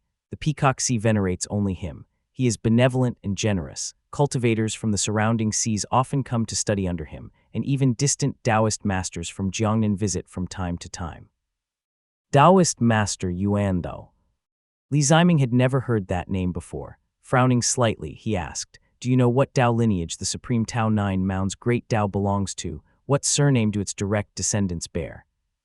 The man was merely a Qi cultivation realm cultivator. He had no idea what Tao lineages were, and fearful of offending the visitor, he broke out in a sweat as he racked his brain. "This humble one lives in such a remote place that I know nothing of Tao lineages or direct descendants, nor have I ever had the chance to ask." Just as he was sweating profusely, his eyes suddenly brightened as he recalled something. He said, however, "When I was young, I once accompanied my father to a market near the Peacock Sea. The official there had descended from the mountain, and all the cultivators addressed him as Lord Tantai." Tantai? Li Ziming suddenly realized the Tantai family. Tantai Jin of the Azure Pond sect is one of them. Then this Taoist master Yuando must be a friend of Si Boxu. Well now, so the Tantai family resides here in the Peacock Sea, and with such renown, Yuan Ziu truly found a powerful patron for his descendants. Having pieced things together, he felt pleasantly surprised. He raised his brows as he asked, "I understand now. These peacocks in the sea, do they all belong to the Nine Mounds Immortal Mountain, under whose authority are the local demonic creatures governed?" The man did not understand why the conversation had shifted to demonic creatures, but still replied, "The honored one may not know. Nine Mounds Immortal Mountain lies in the southwestern part of the Peacock Sea, where most of the land and islands cluster. The Peacock Lords dwell in the northeast, stretching northward to a temple called Great Boon Bronze Color Temple. It is their place of cultivation. They chant scriptures and strike wooden fish, carrying blessed lands within their bodies and living for countless years." Li Ziming's interest was immediately piqued, and he asked, "The Peacock Sea once housed great demonic beasts, and now their descendants study Buddhist arts. If the Nine Mounds Immortal Mountain are tolerating them, there must indeed be someone backing them." Naturally, the man knew nothing of such details and could only reply, "They are indeed descendants of that very being. It is said that their bodies shine with five-colored light and that they are connected with many Tao lineages from the inland regions, often sharing life and death with those great ones." Li Ziming realized that the merciful one from inland often came here to seek mounts, and thought to himself, if I were to capture a demonic creature, taking one of these scripture-citing peacocks would be most satisfying. Unfortunately, I am not at my best, and it would be unwise to act without knowing who supports them. Still, I should remember their location. In the future, should I need materials for offerings or alchemy, I can come here to pluck a few from. This flock, after all, demonic creatures without backing are hard to find, while the temple's peacocks are both plentiful and well-fed. He then asked which region is in greater turmoil, where are the demonic creatures running rampant. The man replied, "To the south lies the Donga King Sea. The dragon kin have withdrawn from there and no longer govern those waters. It is in chaos now. Many are planning to go there to make some profit." Li Ziming nodded, casually tossed him 2 pills, and vanished into the Great Void. Since this region was near the end of the sea, traveling through the Great Void was highly efficient. It didn't take long to arrive at the Dong King Sea. He peered through the void and sensed the spiritual fluctuations before tearing through the barrier and seeing the truth. Chaotic battles raged everywhere. The entire sea was engulfed in disorder. Not far away, a great black-feathered bird was flying with blazing eyes and roaring flames. Two groups of cultivators fled in panic beneath it.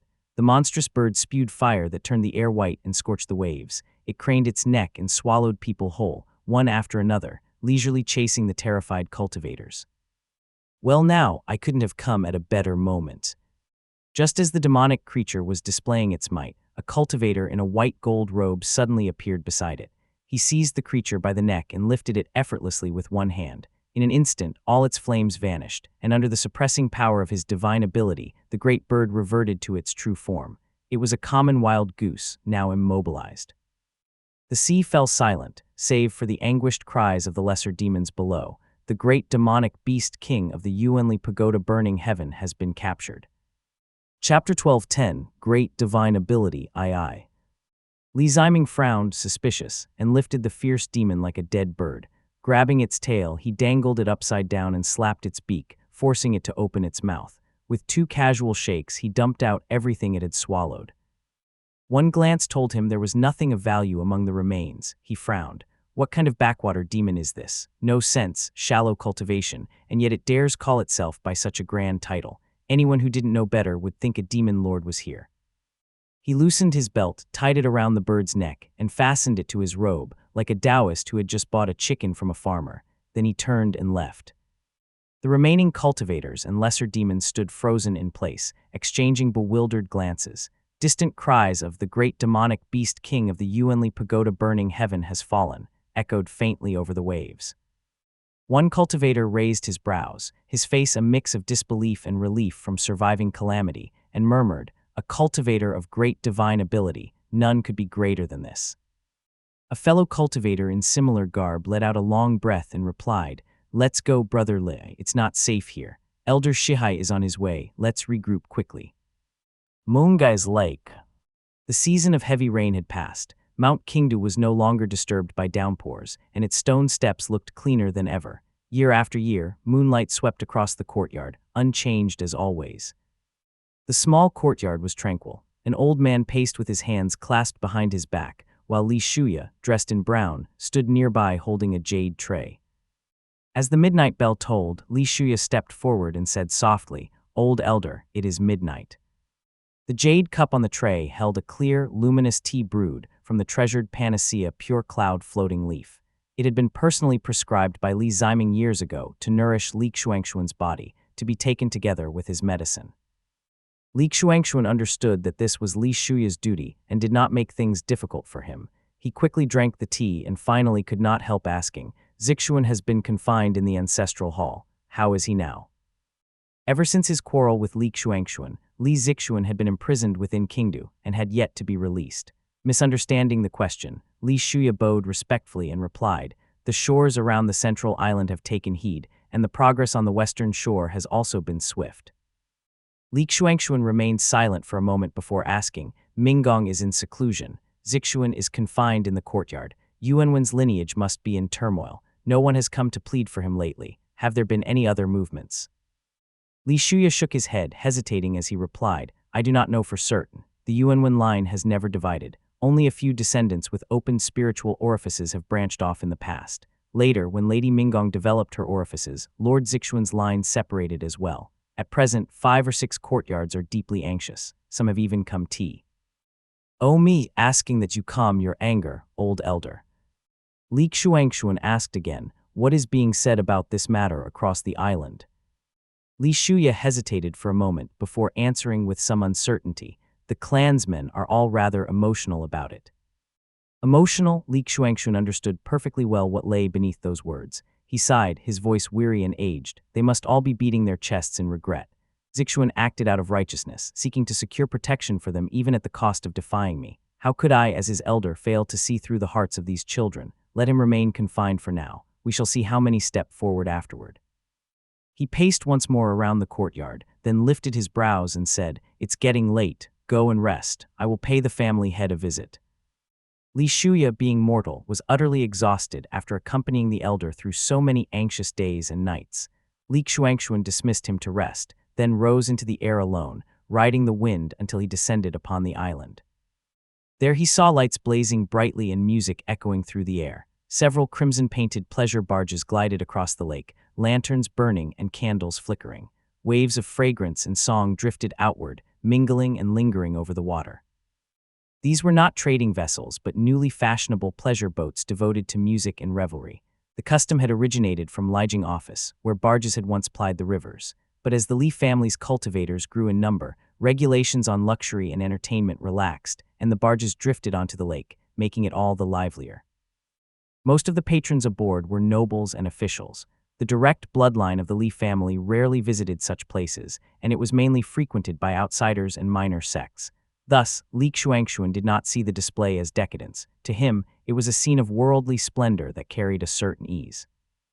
First, it distracts these cultivators from idle scheming. Second, it keeps the lake from seeming lifeless. The more open festivities there are, the fewer hidden indulgences will fester in the dark.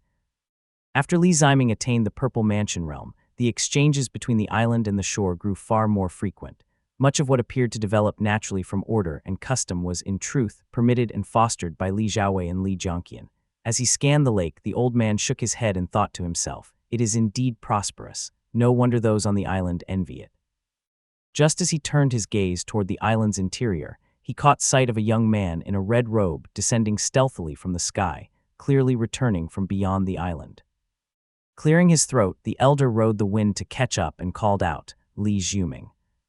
Li Zhuming jolted in fright. His first instinct was to flee, but after taking one backward step, he realized escape was impossible. Forcing a smile, he said ingratiatingly, "So it's you, old elder. I haven't had the time to pay my respects these past few days." Li Xuanxuan gave the young man a long look and asked, "Where have you been?" Li Zhuming smiled awkwardly. "I met a fine young lady by the shore, just at the second level of the embryonic breathing realm. Her family seemed poor and couldn't afford any Dharma artifacts, so I made her a hairpin. See, I just sent it to her tonight." Though Li Zhuming was a notorious libertine, he had never lied to Li Xuanxuan. Thus, the old man knew the extent of his indulgence all too well. He merely frowned and said, "Which family's daughter is it this time? You take a fancy every 3 days and change every 6 months. Do not bring shame upon yourself." Li Zhuming clasped his hands respectfully and grinned. "Ancestor, I merely appreciate beauty, nothing improper. With how strict our family is, if I ever acted on such impulses, I'd be married off immediately. Then I'd never get to admire another beauty again."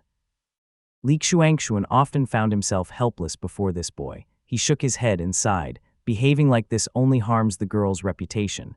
Best not to get too familiar." Li Zhuming quickly replied, "Please don't worry, old elder. I know how to handle things in Qingdu. I'd never go that far. How else could I have gotten this far alive? This little hobby is all I have left. If you cut off this path for me, it'll be the death of me." "Get out, get out, get out." Li Xuanxuan could only wave him off and stride quickly toward the main hall. Once the old man had gone, Li Zhuming straightened up. His attendants, standing on either side, exchanged glances as they watched the incorrigible playboy muttered, "Those few families wail day and night as if being grounded were a death sentence. One says he wants to farm, another to ferry boats. I heard from Sister Xinghan long ago that they've been secretly siphoning plenty of wealth from Aunt Mingong. I'd wager they've just got too much money lying around to spend. Aunt's too kind, she hides it to spare them punishment, but now they've made such a fuss they've even disturbed the old elder. Come on, let's go." The two attendants couldn't help but glance up and ask, "Your Highness?" Li Zhuming put on a stern expression, flicked his sleeve, and snapped open his folding fan with a sharp swish, replying, "Weren't those same families always watching me, ready to report every move I make to Qingdu? They're sneaking off to indulge themselves in secret, yet they still have time to envy me. Tonight we're going to their courtyard. If I see one lazy fool bawling like they're at a funeral, or hear another whiny shrill voice, I'll hurl a few choice insults and leave. At the very least, it'll vent my anger and make them stew a little. Let's see how sincere their tears are then." He enthusiastically started to march off. The two attendants could only follow, drenched in cold sweat and stumbling after him, unable to dissuade their young master. "Young master, you can't go around cursing. Everyone on the island is watching. Oh heavens." Chapter 12:11, Purple Stable Valley, I. Li Xuanxuan landed in front of the main hall. The chamber was brightly lit, and Li Zhuluo was still inside. He seemed to have just finished handling government affairs and was now practicing a spell art. His fingers formed a seal as 5 or 6 dazzling golden blades of light swirled around his hand, emitting sharp, piercing whistles. As soon as the elder entered, the young man opened his eyes, ceased his spell, descended from the main seat, and respectfully greeted him. "Old elder, you've come." Li Xuanxuan nodded and coughed once. "You've worked hard these days. The matters on the western shore are troublesome. It's quite difficult to manage when you're caught between several lineages and have no close allies. Have you heard about Zixuan's situation?" Li Zhuliuo bowed and answered, "This is the duty of the younger generation. As for the elders' affairs, there have been murmurs of discontent across the island, but nothing directed at you, old elder. Most of the blame falls on Qingdu, with talk of treacherous men among them sowing discord within the clan." He guided Li Xuanxuan to a seat at the side and said, "I've read the letters you sent me earlier. The matter is indeed thorny." Li Xuanxuan shook his head. "In the old days, our forebears decreed that disciples of the main sect who lacked spiritual orifices were forbidden from serving as officials or engaging in commerce. The island is steeped in spiritual qi, and the main sect holds great prestige, so these children live here without separating from the family. They wish to keep their sect identity while secretly entering officialdom. After much thought, I still believe these two bans must not be lifted. If one carries the title of a main sect descendant into the bureaucracy, even a fool would have people bringing him bribes. Let a few cunning ones in, and the damage would be immeasurable." Li Zhuliuo replied quietly, "I've also given this some thought. The island is indeed too stifling. Everyone lives uneasily under Qingdu's watchful eyes. These two bans must never be relaxed, but other areas could be adjusted. Oversight over their wealth could be eased a little. It is hard to fault them gaining resources through their cultivator kin. The methods of competition used by the collateral branches cannot be applied to them either, lest harmony among the four lineages be broken. In the end, they are still mortals. A little indulgence does no harm." Li Xuanxuan replied hoarsely, "Do not underestimate mortals. These are the parents of future cultivators. I fear that this might nurture a trend of decadence. The family system must change, but not in your time. You are the sole descendant of the third lineage. If you offend the rest of the clan, your entire branch will be isolated." Li Zhuliuo had not considered this. He nodded slightly, listened respectfully, and heard the elder continue. "For now, the plan should be to keep things stable for a few years. Ensure you withdraw with your reputation intact and earn a good name for yourself. That way, the third lineage can maintain close ties with the other two. This is a matter of great importance." Dili Guang had already withdrawn. Li Zhuliuo personally served tea to the elder and listened as Li Xuanxuan asked, "How many have received protection now?" Li Zhuliuo replied, "I have strictly followed family law and did not grant it lightly. Only the orphaned children of a few fallen uncles and brothers who were cultivators received protection.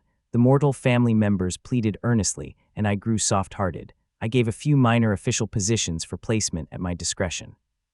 He did not expose the Zhufeng brothers, only saying he had been soft-hearted. Li Xuanxuan sipped his tea and replied, "Tomorrow morning, bring a group to my courtyard to plead for Zixuan's sake. Bring Zhufeng along as well. I've noticed his recent anxiety. After the plea, you are to bring Zixuan out." Li Zhuliuo answered respectfully, and the elder continued, "When you bring him back here, say that you could not bear to see your kin suffer and that you have already considered granting protection and promoting certain mortals. As for the selection, let Qingdu handle it. Use a covert assessment method that weighs character, parental merit, learning, loyalty, and filial conduct. The chosen juniors will undergo a 3-year evaluation, and the list of names will be announced at the family rites in 3 years." Li Zhuliuo nodded in understanding, and the elder went on, "Do not mention the number of names in the list. Let them have a few peaceful years. When 3 years have passed and you've promoted people from each lineage, you should have enough prestige to step down. Then let Jiangqian step forward to play the hard role. That child is fierce, sharp-minded, and fearless. He'll make them suffer well enough." Li Zhuliuo was filled with respect for the old man. Few in the family understood his awkward position, and Li Xuanxuan had always been the one who truly thought for his sake. Moved, he replied quietly, "My deepest thanks, elder." Li Xuanxuan nodded. Though the island's factions share the same aim, few stand out as leaders. Of the 4 who gave you trouble that day, Chengzhen and Zi are easily appeased, and Zixuan is now detained. Only Chengden remains stubborn, deeply loyal to the family, and shrewd in his actions. It's best to send him away for a time. Once he's gone, the rest will be leaderless. I came here discreetly, but my presence is already known. Word will spread across the island soon enough. You understand what must be said. There's no need for me to. He had yet to finish when hurried footsteps sounded outside the hall, and Dili Guang's anxious voice drifted in. "Family head, urgent news from the island." Li Zhuliuo saw Li Xuanxuan nod and said, "Bring it in." Dili Guang strode forward, bowed deeply to the two, and said respectfully, "Young Master Xuming has arrived on the island. He went to the courtyard of Yuanwen's lineage and caused a great commotion. Tonight, the family members called elders from other lineages to intervene, but they were all scolded by the young master until they fled in embarrassment. The elders were left in an awkward position." Li Zhuliuo was taken aback, but Li Xuanxuan showed no surprise. He rose calmly and said in an even tone, "That troublesome brat is stirring up trouble again. Let's go and bring him back ourselves." Li Zhuliuo understood that the elder intended to lend Xuming his support and nodded, "After you, old elder." The two rode the wind together and soon descended upon a sprawling estate on the island. The residence was grand and ancient in style, yet the main courtyard lay in disarray. Several middle-aged men stood about, faces flushed with anger, while the air buzzed with noise and confusion. Li Xuming, dressed in a red robe, sat casually in the center of the courtyard, a fan resting by his side and a faint smile on his lips. Surrounded by people who dared not voice their anger, he exuded the air of an unrestrained scion. When Li Xuanxuan and Li Zhuliuo descended into the courtyard, the crowd erupted into exclamations and hastily knelt. Li Xuming also leapt up from his seat and bowed, "Greetings, ancestor. Greetings, family head." Li Xuanxuan gave him a sweeping glance and said, "You've caused trouble again. What position do you have to speak before so many elders? How dare you presume to lecture your brothers here?" Li Xuming quickly answered, "Ancestor, I was just passing through and heard weeping from the courtyard. I thought Uncle Zixuan might have passed away from old age, so I came to inquire, only to learn he has gone to reside on Mount Qingdu." He clasped his hands together and said angrily, "I saw them already dividing the inheritance and mourning before the man has even died. The fury in my heart, I simply couldn't hold it back." That's slander." The middle-aged man beside him flushed red with anger, while Li Xuming laughed and said, "Not dividing the inheritance, then what is it?" A wave of commotion swept through the crowd, but Li Chengdan immediately stepped forward, pulling people apart and silencing them with glares until the entire courtyard fell quiet. Chapter 12:12, Purple Stable Valley, II. Li Chengdan was one of the few remaining cultivators of the Chengming generation. His cultivation was also the highest, apart from two at the Foundation establishment realm. He had once gone to the river with his two brothers, but only he had returned with one arm severed, which was later reattached by Li Ziming. Now that his daughter had died in floating south, his merits were his experience deep, and his understanding of worldly affairs far beyond that of the idle folk on the island. If the old elder takes sides, arguing with Xuming will lead nowhere. Better to seize the moment and turn the situation to my advantage. He lifted his brow and bowed. Old elder, young Master Xuming caused an uproar without reason, insulting his elders and family members. Please hand him over to Qingdu. But Li Xuanxuan was far more seasoned. He nodded immediately and said, "Indeed, come, escort the young master to Qingdu." Dili Guang stepped forward at once, inviting Li Xuming to leave. The young man flicked his fan and resentfully stalked away. Li Xuanxuan coughed lightly, then reached out to help Li Chengdan up and said gently, "It is just as well, Chengdan, that you're here. I was looking for you. There's an important family matter I need to entrust to you." Though stubborn by nature, Li Chengdan deeply respected Li Xuanxuan. He quickly rose and deferentially followed the elder out. Those left in the courtyard glanced uneasily at one another. Some wanted to withdraw, some turned to Li Zhuliuo in tears, and some even began begging forgiveness. Li Xuanxuan had dispelled all the turmoil in the courtyard with a few words. Taking Li Chengdan away had not been a spur-of-the-moment decision. Once they had walked some distance, the old man sighed. "Chengdan, both Minggong and Chenghui are in seclusion, and there are few elders left in the family. Much will fall upon you. Profound Peak Gate has been relocated, Kui Juyan has returned to the island, and the Eastern Shore families in the wilderness shouldn't remain entirely in Jiangxia's hands. The post overseeing Millen Mountain and the Eastern Shore must not lie vacant. You must go there and handle palace affairs in his stead." It was a task both burdensome and unrewarding, yet Li Chengdan swung his robe aside, knelt with a thud, and spoke in a low, solemn voice. "If there is an order from the lake, I, Chengdan, will obey even unto death. But ancestor, do not send me away merely to keep the island at peace." He struck his head on the ground and continued, "When family uncle rebelled, I acted only to preserve Chengpen. But now something is clearly wrong within the family, it must change. Our Moongaze Li family shelters too many idle folk on this island, leaving a band of Purple Mansion realm descendants tilling fields. What kind of example is that? We must change, old elder. Li Xuanxun helped him up and said earnestly, I know what's in your heart. You grew up with Qingliao and the others in the same courtyard, otherwise you wouldn't have fought so desperately in the north. The Chengming generation was never cowardly. Here's what I think. Take the younger ones in the family, the bold, the unprotected, and bring them with you. Let them learn from your example. Li Chengdan nodded repeatedly. Thank you, old elder. Li Xuanxun soothed him with a few more words and saw him off. Then, gathering his sleeves, he stood where he was, exhaled deeply, and leaned against a lacquered pillar beneath the corridor, gazing at the night. To his surprise, faint wisps of purple qi shimmered at the horizon. Just as he was wondering about it, Dilly Guang came rushing up to report, Old elder, people from the Purple Smoke Gate have arrived. There's quite a crowd, and they are demanding to see you. So fast. Li Xuanxun was both startled and pleased. For people from the Purple Smoke Gate to come at this hour and specifically ask for him, it could only mean something about the formation. He hurriedly strode off, while Dilly Guang, unable to match his cultivation, followed behind, drenched in sweat.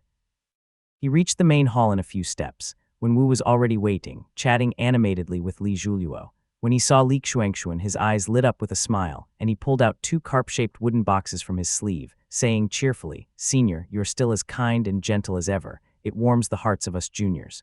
The 2 children in the gate are also doing quite well. Quexi asked me to bring a letter, and since both of them are so filial, I made a special trip to Purple Gale Peak to bring Kuai's letter along as well. When Wu's manner was charming and tactful, Li Xuanxun smiled as he accepted the letters. Having reached the late stage of the qi cultivation realm, he didn't even need to weigh them to sense the difference between the 2 boxes.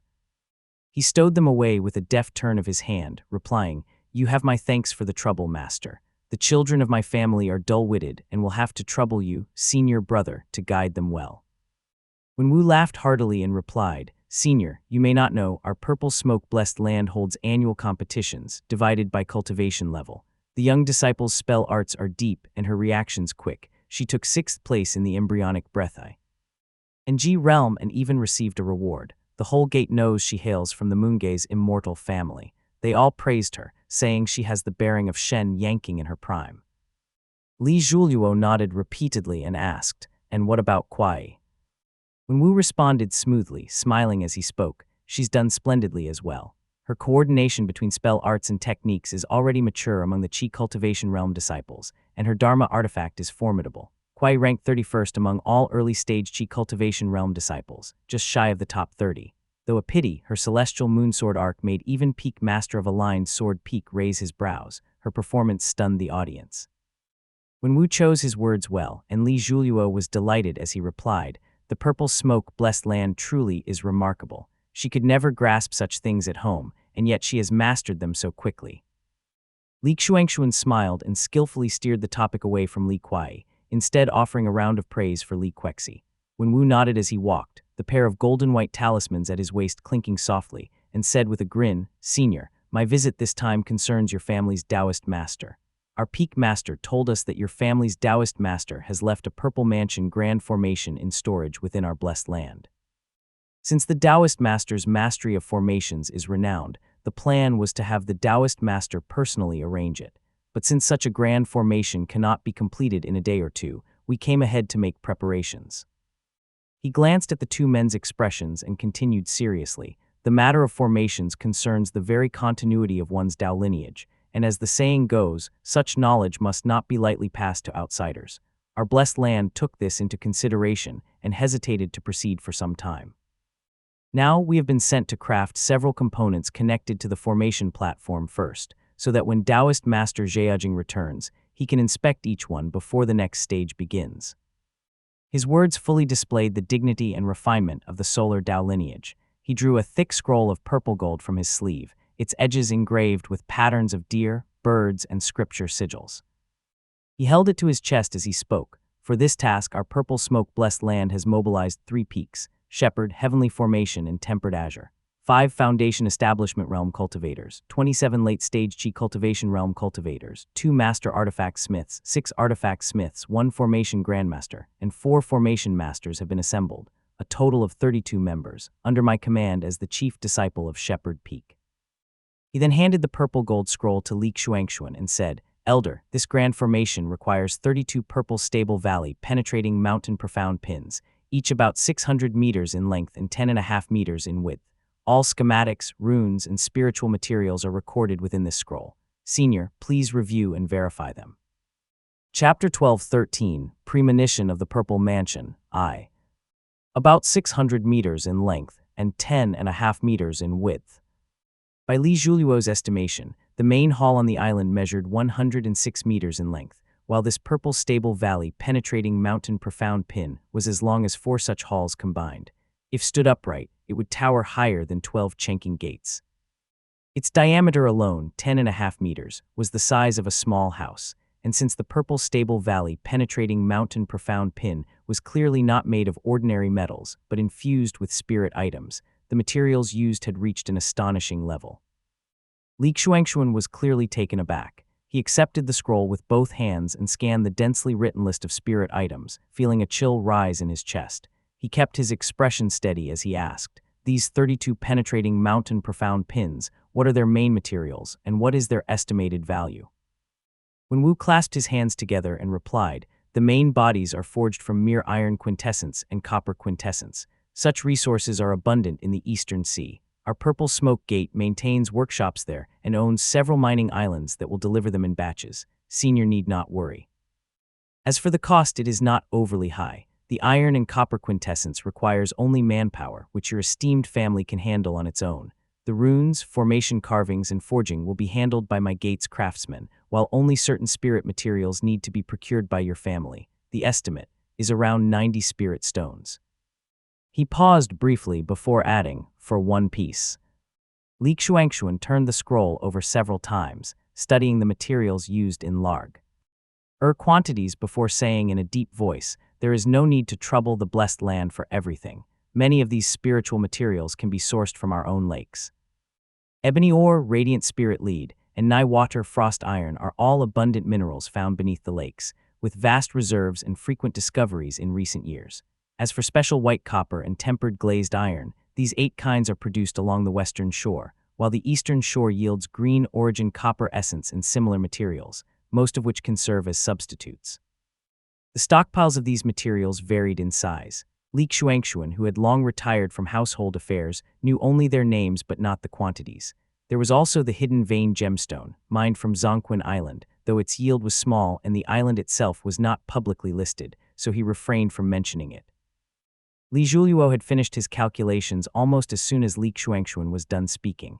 He nodded slightly and replied, "These materials are already produced within our household. The remaining cost could be reduced to 60 or 70 spirit stones. Also, please wait a moment, my lords."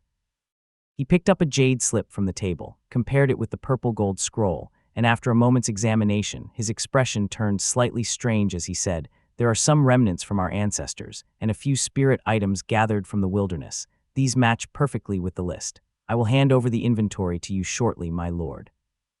When Wu smiled cheerfully, as if not at all surprised, and saluted as he said, "These 32 purple stable valley penetrating mountain profound pins are troublesome to make, especially because of the materials. Large-scale procurement will drive up prices, so it cannot be rushed. Thus, it may take 3 to 5 years to complete. I must also trouble the family head to allocate a resting place within the island for the cultivators from our blessed land. Many of our gate's cultivators will be traveling nearby or shuttling between the gate and here, so we must rely on your esteemed family's hospitality. But please rest assured, your esteemed family, everyone from our gate has sworn a spirit oath and all are elite members. Secrecy will be maintained. The formation patterns are divided before being drawn, components are forged separately, and not even the craftsmen themselves know the names of the parts or the formation." Li Xuanxuan replied, "Not at all, it is my moongaze that should thank your blessed land instead." After a few polite exchanges, when Wu, carrying spirit items and pills, went to visit Li Quexi's family, the Purple Smoke Gate cultivators on the island had no other tasks arranged and soon withdrew. When the great hall doors closed, Li Xuanxuan frowned and said, "Zhuliuo, what remnants from our ancestors or wilderness spirit items are you referring to? How could those small portions be used for such massive penetrating mountain pins, and how much could that possibly save?" Li Zhuliuo no longer hid the strange expression on his face and said quietly, "Old elder, it could save at least 20 spirit stones per pin. 20 each means 640 spirit stones saved in total. Li Xuanxuan was startled and asked in shock, where did these come from? Li Zhuluo looked somewhat awkward and answered softly, these items. The old elder may not know, but back when Profound Peak Gate fell and Kong Guxi moved his mountain into the wilderness, he feared being emptied out by a sudden assault from the Baiai capital Immortal Dao, so he had already stored many spirit items with our family. Later, when even the wilderness was lost, Kong Guxi gathered what little he could and came to the eastern shore, leaving the items still with our family. When the Profound Peak Gate's Dao lineage finally perished, he no longer wished to retrieve the large quantities of embryonic breathing and Qi cultivation realm materials, taking only treasured panaceas with him. The rest he either gifted away or sold cheaply to curry favor with various powers. Most of the items were in enormous quantities. When sold all at once, the prices plummeted. Even selling them in batches would take 5 or 10 years to clear, as few were willing to buy. In the end, he half gifted, half sold them to our family as a favor. Li Zhuluo's expression turned uncertain as he continued softly, now that I've read through this scroll, I found that nearly 80 to 90% of the listed items are produced or stockpiled by Profound Peak Gate. Moreover, that's after Profound Peak Mountain was lost, and Kong Guxi already reclaimed some materials. If we had access to their complete resources, we might not have to spend even a single spirit stone to forge all 32 pins. Only then did Li Xuanxuan understand. He hesitated, then sat down in the hall and said, this Mu Sind have been arranged beforehand by the Taoist master. Given Profound Peak Gate's current circumstances, they must have foreseen this. Otherwise, where would such a formation suddenly come from? The old man's expression darkened with doubt as he continued quietly. The matter of the Purple Stable Valley penetrating mountain profound pin must remain confidential. Its name must never be mentioned. Since the Purple Smoke Gate side has kept their secret, it will be even easier for us to do the same. Do not mention mountain, do not mention stable, best not even say profound. If someone must ask, tell them it is called the 32 Mansions Purple Radiant Spirit Pins. Li Zhuluo replied respectfully, and the old man coughed before continuing, let Juyin handle both the spirit items and the blessed land arrangements. His cultivation is profound and his mind clear. He is far more capable than anyone else on the island. After giving a few more instructions, the old man left the hall, took out the carp-shaped wooden box from his sleeve, sat down in an empty side hall, and opened it. The first box belonged to Li Quexi. The child had clearly been working hard in the gate, and even her handwriting had become much neater. She asked about the family's well-being, expressed concern for Li Xuanxuan's health, filling 3 pages in total, and at the end mentioned, the Purple Smoke Gate has many rare spirit items. I received a reward from the grand competition and have a share in their requisition. If there is anything the family urgently needs, you may ask me for it. After setting aside Li Quexi's letter, Li Xuanxuan found that Li Kuai's was noticeably thicker. Unlike her younger sister, whose letter had been personally delivered by Wen Wu, Li Kuai had bundled her letters to everyone together. Li Xuanxuan opened the one addressed to him.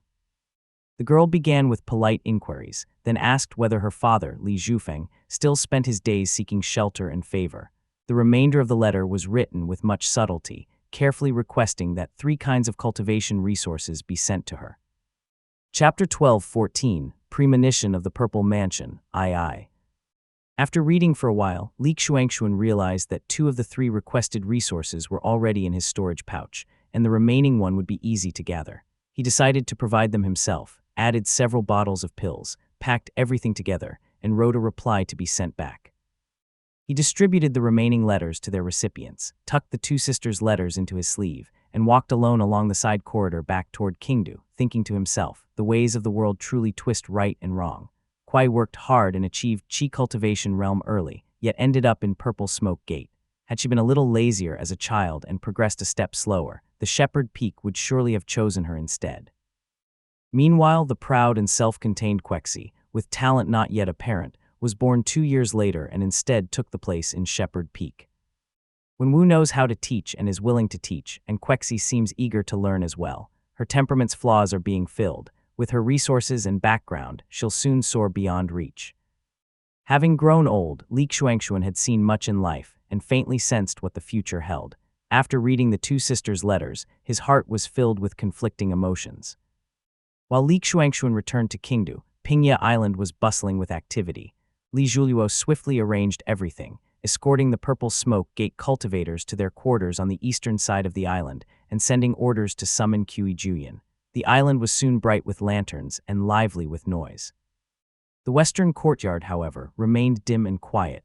Ding Weizhang descended on a gust of wind, his square-jawed, mustached face filled with urgency. Spotting a maid by the gate, he asked, "How is the lady?" The maid bowed her head in reply. "The lady's appetite has been poor these past few days. She often complains of stomach pains." Ding Weizhang's wife, Madame Ma, was from Jiangbei. Ding Weizhang had been only a minor qi cultivation cultivator back then. After joining the Purple Mansion realm immortal family, his status had risen sharply, and many prominent families offered him their daughters in marriage, but he refused them all, remaining steadfastly devoted to Madame Ma. Cultivators rarely bore children, and it was even harder with both parents being cultivators. Having finally conceived after much difficulty, and with 3 months already past, the man cherished the boon immensely. After visiting his wife and adjusting her condition with spiritual energy, he prepared to return to Qingdu, only for his nephew to come forward with a report. Wang Kuan requests an audience. Ding Weizhang was taken aback. There were currently no family assignments, and his only duty was patrolling the lake and guarding Li Zhuming and his son. His movements were irregular, and it was unlikely anyone would meet him by chance. He immediately said suspiciously, "That's quite the coincidence." The nephew replied, "Lord Wang has been coming here every day, but since you ordered that you would see no one, I never passed on the message. He seems to have an urgent matter and has been waiting on the island for quite some time." I see. Ding Weizhang had no desire to be involved in factional struggles and usually refused to meet anyone, but Wang Kuan was an exception. After all, he had been personally promoted by Li Ziming and was quite important. Ding Weizhang said, "Then let him in." A middle-aged man entered the courtyard before long. His bearing was extraordinary, and a blue-gold sword hung at his waist, radiating heroic energy. Ding Weizhang smiled and said, "Taoist Wang, you've come. I haven't yet had the chance to congratulate you. Your tranquil stream clarity has made all the cultivators of Floating South in Jiangbei green with envy. You're now hailed as the foremost sword cultivator of Jiangbei. Senior flatters me too much. I merely had the fortune of being favored by the Taoist master and seized the opportunity first, that's all." Though Ding Weizhang now addressed him as a fellow Taoist, Wang Kuan still spoke respectfully, maintaining the manners of a junior. "Senior, I know you have important matters, and I don't wish to delay your family duties, but I've encountered a troubling matter, something perplexing and related to Jiangbei, so I've come to seek your counsel." Ding Weizhang indeed did not want to waste time. He gestured for him to continue, and Wang Kuan said solemnly, "After breaking through to the Foundation establishment realm, I paid visits to several seniors around the lake, then received orders from the clan to take a post guarding Jiangbei. But once I crossed the Floating South border, I began hearing rumors and talk among the cultivators below that some great opportunity is about to manifest in Jiangbei. Haha, I was wondering what it might be." Ding Weizhang shook his head with a laugh and explained, "No matter the place, so long as spiritual energy exists, rumors arise every few days. Did you perhaps hear something more concrete, Kuan?" Ding Weizhang himself was from Jiangbei and was well acquainted with his homeland.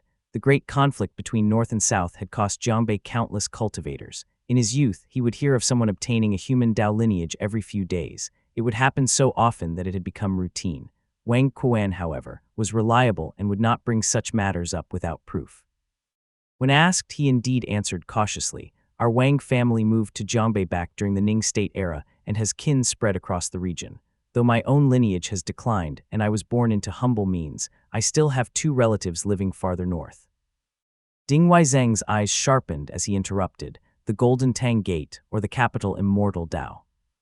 Wang Kuan lowered his voice, "The Chengyun Gate." Seeing Ding Weizhang nod thoughtfully, Wang Kuan continued, "It is said that 2 cultivators from the Outer Sea joined Chengyun Gate and brought a message with them. It is said that an underground palace once belonging to the Wanglin Upper Sect lies beneath the Chengshui Marsh in Jiangbei. The structure is vast and labyrinthine, with many entrances and exits. They possess 3 profound stone command tokens, which are the keys to activating its formation." Oh, Ding Weizhang gazed at him intently, uttering only a single word. Wang Kuan drew something from his sleeve and said softly, "This was taken when I intercepted and slew a devil cultivator." There was a small, exquisite command token in his hand, its surface patterned in black and white like flowing ink. On one side were engraved the 2 ancient seal characters Wanglin, and when turned over, the reverse bore 3 words, South 7th. He presented the command token respectfully to Ding Weizhang, who took it and examined it.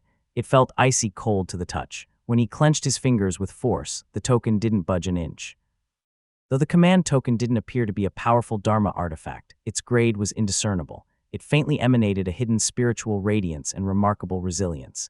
Ding Weizhang gently set it down on the table and said quietly, "My position here doesn't allow me to move freely, so I can't leave easily. If you've come seeking a companion to explore with you, I'm afraid I'll have to disappoint you.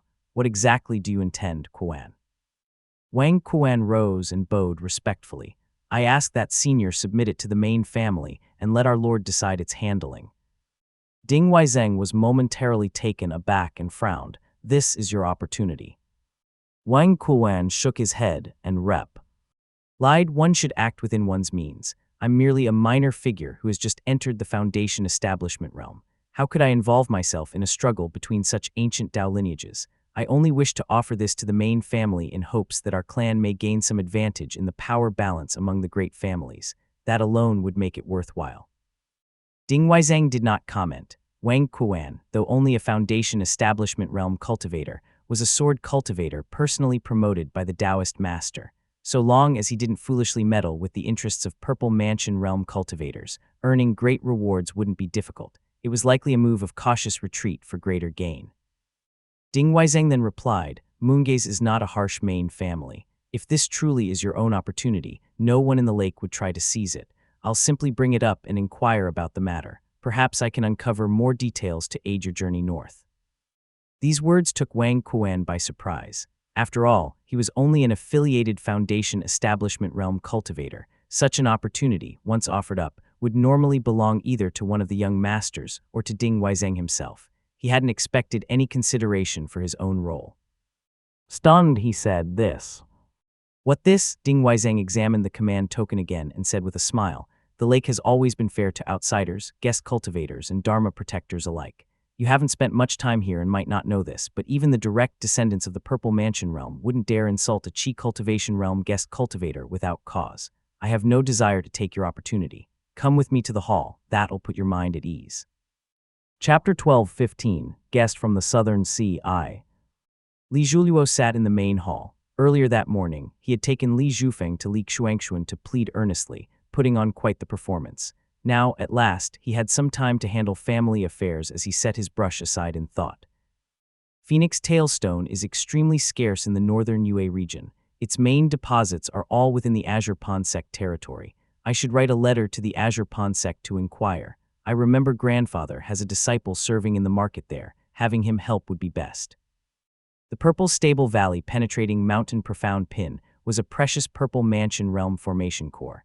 Even with Moongaze's wealth and the family's ample mineral reserves, plus the spiritual items supplied by Profound Peak Gate, the remaining expenses still amounted to around 1,500 spirit stones. The Li family's treasury held around 600 spirit stones, but Li Zhuliuo was unconcerned about insufficient funds. The real challenge was that forging such an item required vast quantities of spirit items. Some were scarce, while others highly sought after. Having spirit stones alone did not mean they could be spent. The price of spiritual qi in our household keeps soaring. Several clansmen have already complained. Cultivators of humble birth can no longer afford it, and rely only on the few allocations granted each year to the gifted by the prefecture. Such issues were all too common. In Jiangnan, the spiritual qi used for qi cultivation realm was priced at 20 to 30 spirit stones per portion purely due to scarcity. The Li family's rise had given Moongaze like a strong, organized qi gathering capacity, yet the influx of countless embryonic breathing realm cultivators had not alleviated the shortage of minor pure spiritual qi. It had in fact intensified demand. Interestingly, this basic form of spiritual qi was useless without a proper cultivation method. The Li family's ascent had also triggered an unexpected transformation. As more cultivators began cultivating the River Pure Qi technique, the once worthless River Pure Qi that was scarcely known a century ago gradually gained value in the market. The Li family, which controlled all of Moongaze Lake, produced a considerable amount of River Pure Qi each year. Setting aside the extravagant 60 spirit stone profit margin of the Azure Ponsec Ziki Peak, the price of this qi had once risen to over 30 spirit stones. Without this River Pure Qi, at least half of the foreign cultivators practicing qi cultivation realm would have perished. There are snow mountains along the northern shore near the Great River. We should station people there permanently. The River Pure Qi there exceeds even that of Moongaze Lake. It would be best to find a mansion water chi gathering method suitable for use on the lake. As he pondered and began drafting the letter, he was interrupted by Dili Guang's report. When he heard that the capable Ding Weizeng and Wang Kuan had arrived, his heart jolted, and he immediately ordered them to be brought in. Greetings, family head. Ding Weizeng bowed first and explained Wang Kuan's situation in detail. Li Zhuliuo found it rather strange. The command token had been delivered solely to Dili Guang's hands, so he instructed the man from Mount Yue to examine it carefully.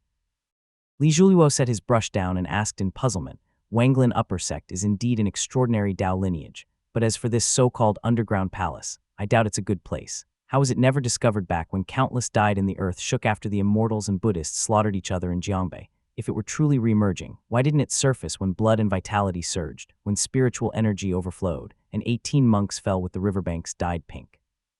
Why would it only appear now, when spiritual energy has long since calmed and settled? Since he came from a much higher background, Li Zhuliuo understood nearly the full truth behind the North and South conflict, as well as the real principles governing the emergence of ancient ruins. His suspicion deepened. Unwilling to let two Foundation Establishment realm cultivators remain kneeling below, he rose from his seat, helped them up, and spoke softly. With the Taoist master away and the elders all in seclusion, this matter may not be appropriate. Wang Kuan was a clever man. He immediately understood the hidden meaning and replied, "Thank you for your guidance, family head. This command token was something I obtained by chance in battle. I brought it to submit to the family. Please have the elders examine it and decide afterward." Li Zhuliuo frowned and shook his head. His family's Purple Mansion realm cultivator was away and had always abided by the principle that fewer troubles are better. Even if that underground palace contained Purple Mansion realm spiritual items, it would not tempt him. Thus he said, "The item remains yours. Keep it safe and observe quietly. I'll report this to the elders. Once there's news, I'll call for you." Dili Guang had already handed the command token back. Wang Kuan was momentarily startled and about to speak, but Ding Weizeng swiftly took it on his behalf. Li Zhuliuo turned and continued, "The Wang family of Jiangbei has long struggled under the shadow of greater houses. Wang He of the capital Immortal Dao is your family's leader. Has he done anything troublesome of late?" Wang Kuan hurriedly bowed and answered, "Family head, my family uncle Wang He has repeatedly sent people over these years to offer his regards, and even provided many spirit items for aid. However, my younger brother has declined them all, and these matters have already been reported to the family." Li Zhonglong submitted such reports monthly, and Li Zhuliuo was certainly aware of them. Yet the matter was serious enough for him to ask again, and he said with a shake of his head, "Though Wang He is far older and stronger than you, his innate ability is quite poor. He's barely regarded at all in the capital Immortal Dao. Naturally, he'll try to curry favor in every way." Wang Kuan bowed low, then glanced at Ding Weizeng, who nodded. He respectfully said, "Family head, the loyalty of the Wang family of Floating South can be witnessed by all." Li Zhuliuo replied, "I know. The Milan Palace has resumed operations, and the Wang family may send 2 disciples inside. Judging by your bearing, Kuan, I trust your juniors won't fall short. They're bound for great achievements." Both men had their duties and soon withdrew. Li Zhuliuo, considering that he had to send a letter to Li Zijai's people anyway, decided to include this matter in it. He worked without rest, and once the letter was dispatched, the morning's responsibilities were nearly complete. He then hurried off to arrange Li Zixuan's release. Li Zhufeng had been waiting outside the hall for some time, barely restraining his impatience. When he saw Li Zhuliuo, he quickly stepped forward. Li Zhuliuo gave a heavy nod and said, "Since the old elder has agreed, let's go and invite the elder out." "Thank you, family head," Li Zhufeng nodded repeatedly. Only the family head's personal plea could have moved the old elder. No matter what, Uncle Zixuan is still Aunt Minggong's father. How could we keep him locked in the ancestral hall if he were to take things badly? If anything happened to him, what would become of the family? Both men were Qi cultivation realm cultivators and covered the short distance in moments. Li Zhuliuo unfastened the Dharma artifact at his waist, handed it to the Qingdu cultivator beside him, removed his shoes, and entered the hall. There he saw the plump, white-faced Li Zixuan, clad in a plain robe, reading quietly at the desk. When the two entered, Li Zixuan stood briefly to greet family head Li Zhuliuo, then sat back down at once. "Congratulations, granduncle." The family head pleaded tirelessly with the old elder and finally secured your release. Lo. Li Zhufeng, full of joy, invited him to step outside, but the old man appeared weary and indifferent, his enthusiasm faint. The act staged by Li Xuanxuan and Li Zhuliuo could deceive 9 out of 10 people, but not veteran family elders like Li Zixuan and Li Chengzhai. Li Zixuan instantly heard the harmony in their tone as grandfather and grandson put on a show, and realized he had truly become an outsider. He sat quietly at the desk, his figure lonely. The old man refused to play along, and Li Zhufeng could only grow anxious. Both sides were obstinate, leaving him, as the elder brother, torn and helpless. Li Zhuliuo smiled and said, "Elder brother, wait a moment. Let me have a few words alone with granduncle."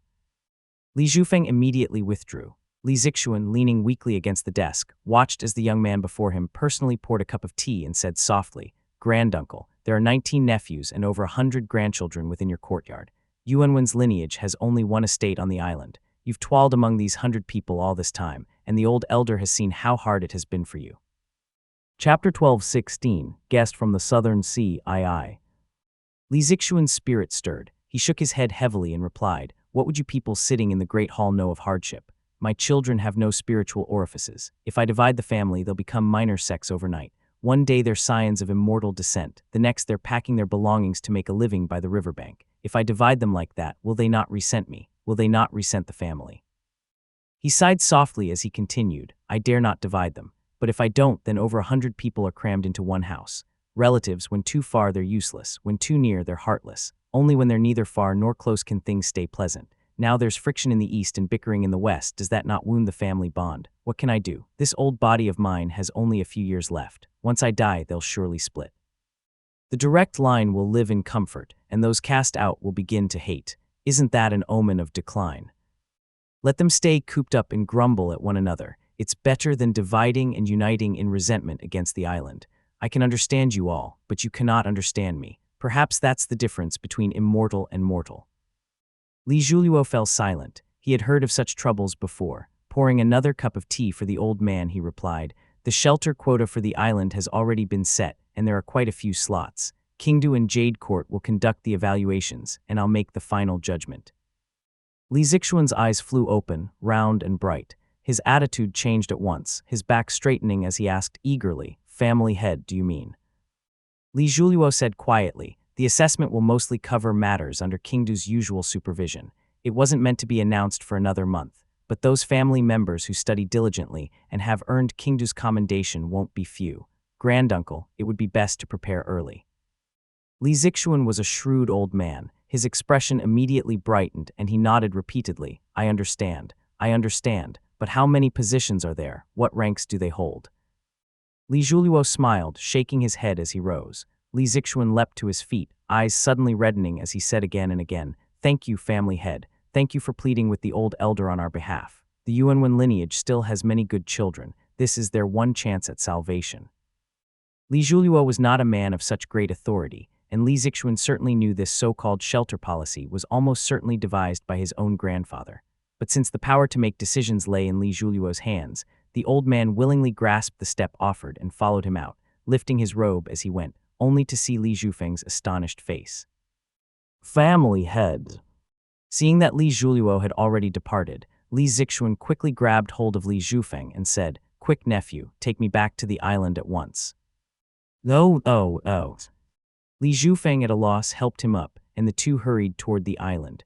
Li Zixuan slapped his thigh and muttered under his breath, "You'll have to trouble yourself to make another trip. Call back all those good-for-nothings sneaking about the island." Li Zhuliuo had already arrived before the main hall as the two made their way to the island. Dilly Guang was pacing anxiously like an ant on a hot pan. The moment he saw Li Zhuliuo, he cried out, "Ah, family head, envoys from the Azure Pond sect have arrived. They've been waiting in the side hall for some time. You left so suddenly that I couldn't find you. I've already notified the old elder. He just arrived moments ago." Li Zhuliuo hurriedly puss. He the doors open and entered. Sure enough, Li Xuanxuan was standing inside, the old man visibly anxious. He immediately said, "Quickly, invite them in at once." Li Zhuliuo straightened his robe just as two figures entered at a brisk pace. The one in front wore silver-white garments beneath a scarlet brocade robe, his round face and large eyes exuding a handsome air. The one behind him was tall and refined, fair-skinned, and carried a sword at his waist. A third figure followed behind them, dressed in black like a guard, tall, thin, and radiating a sinister, venomous aura. It was none other than the hooked serpent, Li Wushao, a demonic serpent who had lingered at the late Foundation establishment realm for years. He bowed to the two visitors. The red-robed youth in front returned the courtesy with a graceful bow, his round face brightening into a charming smile as he spoke. Quan Yuduan of Jiyushan Pavilion greets the family head. The young man behind him, his eyes filled with curiosity as he took in the hall's furnishings, also bowed and said, Si Zunhui of Jiyushan Pavilion pays his respects to the family head. Please rise quickly. These were all disciples of Li Zijai, and they looked exceptionally familiar and dear to Li Zhuliuo. He hurried forward to help them up, nodding as he spoke. Honored cultivators, your presence at the lake, was it by chance, or did my grandfather send you with a message? When he uttered the word grandfather, Quan Yuduan's expression changed entirely. He immediately stepped back a pace and said respectfully, so it is the young master himself. My third junior brother and I hurried here all the way from the southern sea, unaware that the young master was now managing the household. Quan Yuduan had originally thought Li Wushao's bow had been directed at Li Xuanxuan, but upon realizing it was meant for this young master, his face lit up with pleasant surprise. He nodded repeatedly and said, Young master, your cultivation has advanced so swiftly. Excellent, excellent, truly worthy of such a noble bloodline. Beside him, Si Zunhui raised his brows and looked on with open envy. There were only a few family lineages in all of Jiangnan that could make Si Zunhui envious. On the other hand, it was the first time anyone had addressed Li Zhuliuo in such a way, and he felt a bit uneasy. Lifting his brows, he asked, My grandfather, how is he doing now? At the mention of Li Zijai, Quan Yuduan's face brightened in delight, and he said with a broad smile, The news may not have reached the lake yet, but my master's name, Rosy Glows of the Celestial Pavilion, has already resounded throughout the southern sea. From Lufeng to Danjing Wulo, everyone now knows his name. Forget the devil cultivators. Even the family head of the Miao family from Thunder Island challenged him and was utterly defeated, his heavenly glow leaking from his body. If not for my master's mercy in dissolving the backlash, that old man would have perished on the spot. My master has taken charge of the 19 islands under the Azure Pond Sect's Southern Sea Dominion, cleansing the entire sea of devil cultivators. Even the Lingu family's method of refining resentment, unbroken for 3 generations, has nearly been eradicated. Peace now reigns across the region. The market's reputation and resources have multiplied severalfold, completely recovering the losses of past years. Li Xuanxuan laughed heartily, tilting his head back in delight. Si Zunhui too seemed deeply moved, adding softly, Our sect's Taoist master also met with our master and discussed the arts with him.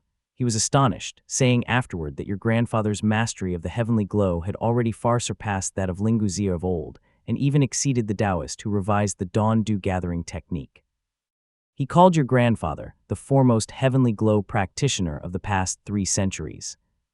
Li Zhuliuo was awestruck, while Li Xuanxuan stroked his beard and sighed deeply before asking, Where was this said? Has word of it already spread across the southern sea?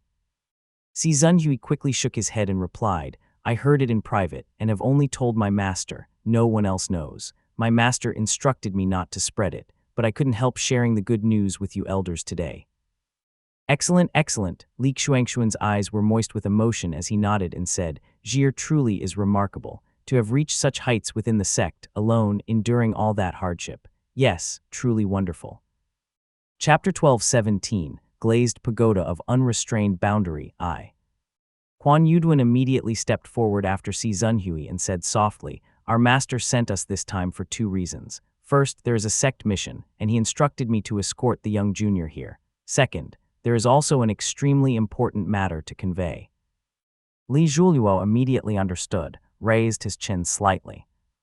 Dili Guang led the guards away. The hall soon grew empty, and Quan Yuduan said quietly, Our master governs the southern sea. He overturned the 200-year-old blood and resentment system of the Kai and Lingu families, and in doing so eradicated all devil cultivators across the Stone Pond Island region under his rule.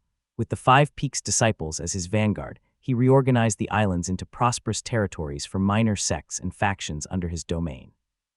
Then he established his foothold upon those islands. Several demonic sects, large and small, attempted raids in succession, but whenever they struck, the upper ranks were almost entirely slaughtered by Master alone. Since then, the entire Stone Pond Island region has known peace. Its marketplaces have prospered greatly, and cultivators of the southern sea would rather travel for days and nights to reach Stone Pond Market. Now trade across the northern and southern seas flows toward Stone Pond Island, which has naturally offended Thunder Island. Fortunately, Taoist Master Yuan Ziu's prestige is at its peak, so our master remains unharmed, but he warned the family to stay vigilant in case of retaliation. Li Xuanxuan silently nodded, his heart sinking. Li Xiaowei had spoken to him before about the Southern Sea, most devil cultivators that were raised by Thunder Island. This was likely more than just a struggle over market profits. The old man pondered. Taoist Master Yuan Ziu must have intentionally sent Jie to the chaotic Southern Sea and ordered him to manage the markets. Once the Sea family finishes devouring the profits, Jie will have no choice but to be bound even tighter to him. While the old man was lost in thought, Quan Yuduan drew a small, multicolored glazed pagoda from his sleeve.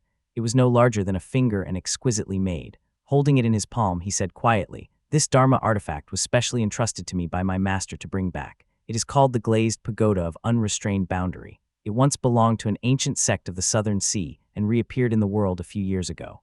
Master went through great effort to reclaim it." Li Wuxiao picked it up and handed it to Li Xuanxuan. Though it seemed no larger than a thumb, the old man felt it sink heavily into his palm, nearly making him drop it. He glanced toward Quan Yuduan and heard him say, "Young master, this glazed pagoda of unrestrained boundary is a most peculiar Dharma artifact and is designed to temper disciples. It has 24 levels with a doorway at every 6 levels. When opened, each emits water, fire, wind, or lightning. They rise from bottom to top as follows: the supreme blazing fire, the wounding crops wind, the autumn death water, and the northern palace thunder. The remaining 20 levels without doorways each have considerable capacity. They can store spirit items, seal them within, and when connected to a spirit vein, the tower can nourish those items. It is a highly practical tool." This was clearly a Dharma artifact meant to guard a mountain gate, something akin to a sect's foundation treasure. If it were a true spirit artifact, even great Dao lineages like the Azure Pond sect or the Golden Feather sect would treat it as an heirloom capable of anchoring their sect's fortune. Quan Yuduan shook his crimson robe slightly and explained. Master examined it carefully. It should be a pagoda originally forged in ancient Dao lineages to train disciples to evade the 3 disasters and 9 tribulations. This particular one is a later imitation, but even that later lineage is already an ancient past to us. Nowadays, no one needs to avoid those tribulations anymore, so the usefulness of this ancient artifact has greatly diminished. Still, it remains a rare treasure, one that combines punishment and tempering in one. His eyes were full of admiration as he praised. The supreme blazing fire refines true origin, its door containing 3 tempered and harmonized merging fires. The wounding crop's wind dispels stray thoughts, its door filled with 6 spirit winds imbued with clarity. The autumn death water washes away vanity, its door holding 12 spirit waters formed from the 3 Taos of pristine, converging, and pit. It truly was a wondrous Dharma artifact. Li Zhuliuo recognized it at once as an ancient Dharma artifact. Only cultivators of antiquity could afford such extravagance. The spirit items sealed within alone would equal more than half the wealth of an established foundation establishment realm family. But Quan Yuduan stopped abruptly, and Li Zhuliuo could not help but ask, "Isn't there still the Northern Palace Thunder at the top level?" Quan Yuduan hesitated for a moment before nodding. "The Northern Palace Thunder. Yes, it can also kill, or be used in battle. There are 24 kinds of lightning within that door. Unlike the others, all 24 are profound thunders, each corresponding to one of the 4 divine abilities of profound thunder. It is quite convenient for killing, 1 strike to the body, and the victim is reduced to ash." This. Li Zhuliuo exchanged a glance with Li Xuanxuan, and the old man said with a nod, "So the topmost gate is meant for defense and combat. Remarkable indeed." Xi Zunhui chuckled softly. This elder was, after all, his master's grandfather, and he showed due respect as he cupped his hands. According to the Taoist master, the creator of this Dharma artifact greatly despised the Thunder Palace. The first 3 gates were painful yet left a thread of life and even brought certain benefits, but the final gate above is entirely filled with profound thunder, bringing no benefit at all and ceasing only when it has struck the victim dead. Taoist master said the 24-fold pattern was of the highest grade, and joked that whoever forged it must have been struck miserably when trying to break through to the Purple Mansion realm. Since it was a jest from a Purple Mansion realm Taoist master, both men forced a few laughs even though it was not funny. Li Xuanxuan chuckled twice, then admired the thumb-sized pagoda in his hand, thinking to himself, this would be the perfect artifact to suppress Qingdu. In the past, punishing disciples merely meant docking merit or sending them to the outer regions. Killing them outright would be excessive, and we lacked anything that truly inspired fear. Many problems could be solved with this Dharma artifact. The Li family's Milin Mountain already possessed an ancient artifact called the Quaxiang, a sensor that harmonized the earth veins and stored spiritual qi. It had maintained the flow of qi within Milin for over a decade. Quan Yuduan smiled. "Don't be anxious, elder, I still have more to deliver." He took out a storage pouch from his sleeve and said, "Inside are 4 treasured panaceas: azure reverence flower, meridian vine, profound patterned yellow viper fruit, and elusive grass, along with 3 foundation establishment realm spirit items and more than 150 spirit stones to aid the household." Li Zhuliuo carefully took the heavy pouch and stored it away. Then Quan Yuduan drew out a letter from his sleeve and said solemnly, "This was entrusted to me by my master. He instructed me to deliver it personally to Cheng Huai and bring back a reply. I wonder."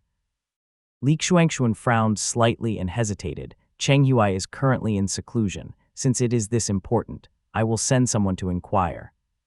Chapter 12:18, Glazed Pagoda of Unrestrained Boundary, Eyes. Quan Yuduan quickly waved his hand. "The matter is important, but not urgent. There's no need to disturb him if he is in seclusion. Once I finish my current duties, I'll be passing by the lake again. It won't be too late to visit the young master then." There's also another pressing matter. Years ago, Taoist Master Zheajing visited Chengyan Gate and agreed that Mount Zaioshi's Tao collection would include a share for Moongaze. I wonder, has your family produced any cultivator who has reached the foundation establishment realm? The appointed time is near, and I have come partly to escort my junior brother there. He inclined his head slightly and stepped aside, clearly indicating that the next words were not his to say. Though he was the senior disciple of Jiyushan Pavilion, he could not speak on behalf of the Si family. Si Zunhui then stepped forward and bowed with clasped hands. "Since your family's cultivators will also be going, I must trouble you to look after this junior as well." Mount Zaiyoshi Tao Collection. Li Zhuliuo lifted his head thoughtfully, but Li Xuanxuan raised a hand to stop him. The younger man knew little of such matters, while the elder was far more informed. He said hoarsely, "There is a foundation establishment realm sword cultivator by the lake, personally elevated by Taoist Master Zheajing from humble beginnings. His immortal foundation is the floating cloud body. It is of the very same Tao lineage of Mount Zaiyoshi." The Si and Li families were not first-hand affiliates of any Purple Mansion realm power and were thus much slower to join in such affairs. After all, suitable embryonic breathing realm cultivators were rare, and even those few progressed slowly. Inwardly he thought an outsider good. If it had been one of Master's own kin, an elder or uncle figure, any dispute later would only embarrass both sides. An outsider is better. Taoist Master Zheajing truly isn't greedy. Thus the Si family's direct descendant replied, "Ah yes, the floating cloud body. This junior can rest easy with your esteemed family's elder watching over him." Li Zhuliuo immediately went to summon Wang Quan in person, while Li Xuanxuan stroked his beard and asked, "I read in our family's reports that Chengyan Gate captured 2 cultivators and claimed a new underground P. Alyssa appeared beneath Chengshui Marsh. Is that true? The news spoke of the palace being a relic of the ancient Wanglin upper sect." Si Zunhui silently shook his head, while the more outspoken Quan Yuduan answered directly, "Of course, that rumor came from Chengyan Gate themselves.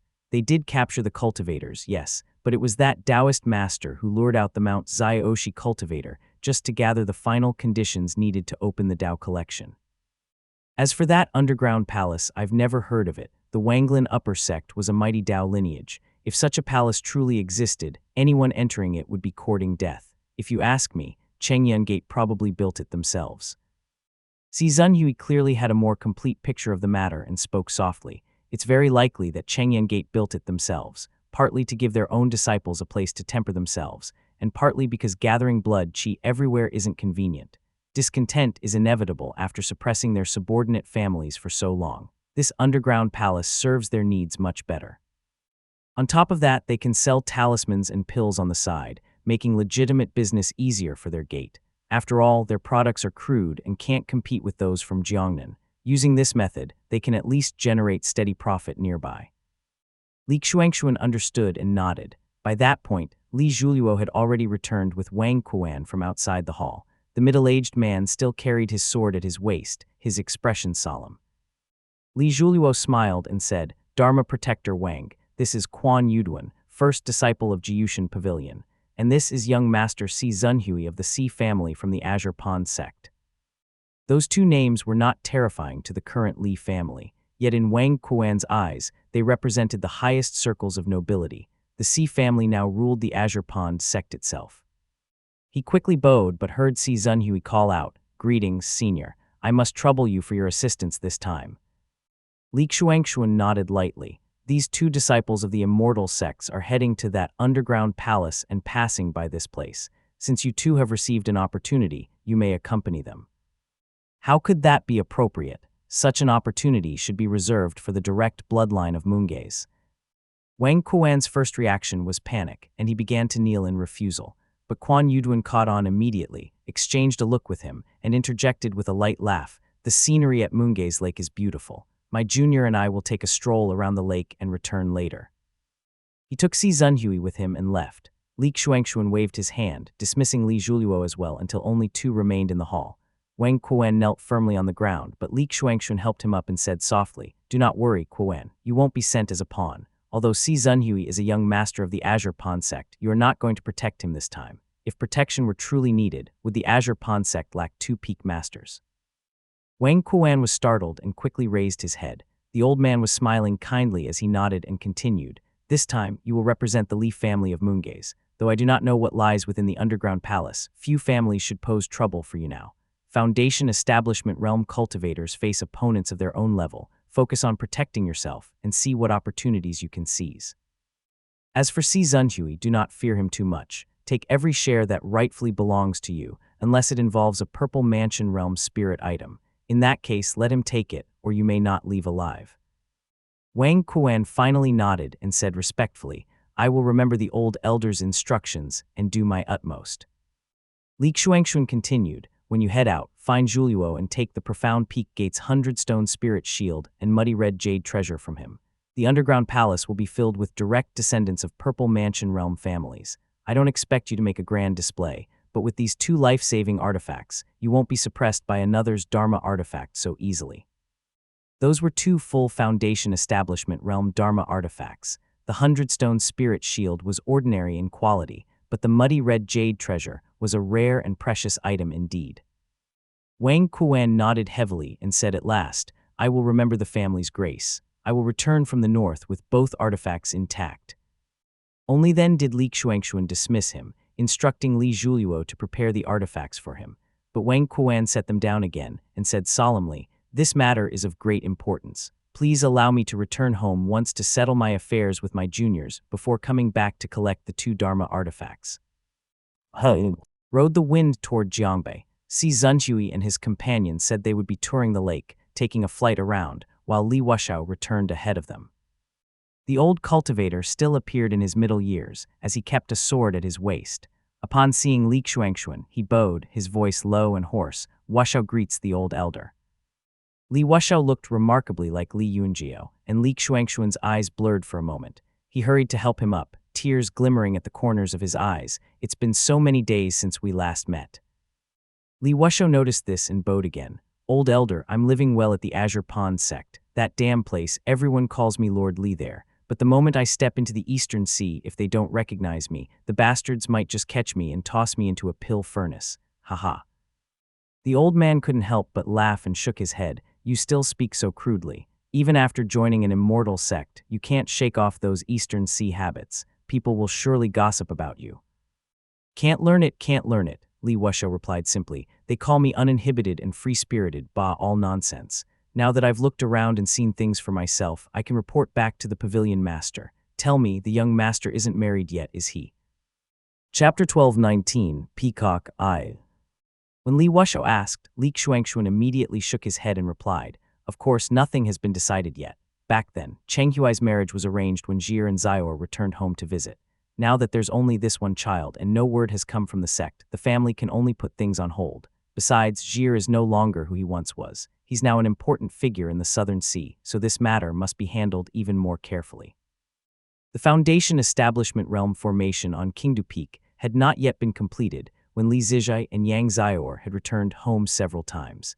It was far from the grand appearance of today's Purple Mansion Realm immortal family, not to mention that Li Zizhai's current status was far higher now. After the elder spoke, Li Wushao nodded and replied, The master and madam once said that they only hoped the young master would grow up safely and continue the family line. They had deliberately chosen the Ding family back then. Now that Julio has grown up, his marriage has become all the more important. Several families have shown interest, and some have even visited the master personally. Since the young lord took charge these past few years, such visits have only become more frequent. Li Xuanxuan nodded repeatedly. Of course, he too hoped that Li Julio would find a good wife. The elder spoke gently. We must still make sure both sides are willing. If things turn ugly, we might end up offending people instead. Of course, Li Wushao didn't seem sure the elder had caught the hint, but he bowed respectfully and said, "The master's intention is for Julio to visit the Southern Sea before reaching the Foundation establishment realm. Stay there for a while, meet a few young ladies from various families and sects, develop some rapport, and then hold the wedding there. Once everything is settled and he has broken through to the Foundation establishment realm, he can return depending on his own wishes." Xuanxuan was taken aback and asked, "Wouldn't that be too ostentatious? It might end up displeasing some of the families." Haha, Li Wushao laughed and shook his head. "Not in the least. The old elder may not be in the Southern Sea, so he doesn't know, but our master is treated as an honored guest wherever he goes now. Julio is the rightful heir of the Purple Mansion realm immortal family line, nephew of a Taoist master, carries the royal blood of Yue State, and is the grandson of Jiushan Pavilion's master. He's also an outstanding talent in his own right. Which family wouldn't be eager to approach him?" Li Xuanxuan's sense of the situation improved, and he thought to himself, Ximing mentioned that Yang Tiania was still lurking somewhere back then, and he's a direct descendant of the Yang family Taoist master. Indeed. Li Wushao kept talking. "Besides that, there's also the matter of Ziki Peak. The current peak master there, Lin Wuning, heard that I was going to the lake and came to visit me several times to deliver a message on his behalf. He said the Azure Pond sect gathers 5 chi at the lake, 3 of which can't be found anywhere else. They've become rather courteous lately, and hope to establish a site with the Moongaze immortal family as the Azure Pond sect's foothold, so that future visits to gather chi can follow a proper arrangement." The corners of his mouth curled into a grin as he said, "It's truly satisfying to see the Azure Pond sect in this state today." Li Xuanxuan thought for a moment and immediately understood that it must be something like Golden Autumn. In Lake, which was mostly unique to the Azure Pond sect, their Moon Lake autumn reflection technique was renowned. His family possessed the supreme yin moonlight, yet did not dare to use it, leaving him rather conflicted.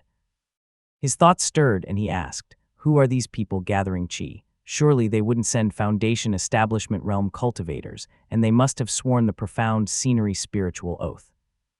Indeed, having gained much experience during his time at Azure Pond, Li Wushao immediately understood the unspoken meaning. He pulled Li Xuanxuan into the hall and whispered, "Old elder, Ziki Peak naturally wouldn't send Foundation establishment realm cultivators for chi gathering. After all, the art of chi gathering is of utmost importance. The secret to Golden Autumn in Lake lies in the breathing incantation, so unless you resort to soul searching." Li Xuanxuan merely chuckled and replied, "No rush. Let their people come and gather the chi as they please." Li Wushao nodded heavily. Soon after, Quan Yuduan and Si Zunhui returned, but the 2 Azure Pond sect disciples deliberately stayed away, seemingly wishing to avoid running into the cultivators of Purple Smoke Gate. They didn't appear to have enjoyed themselves fully, moving with a restrained and uneasy air.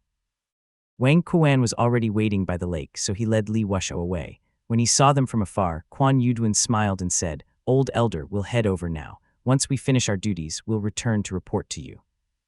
Li Xuanxuan nodded slightly and replied, "Be careful in all things."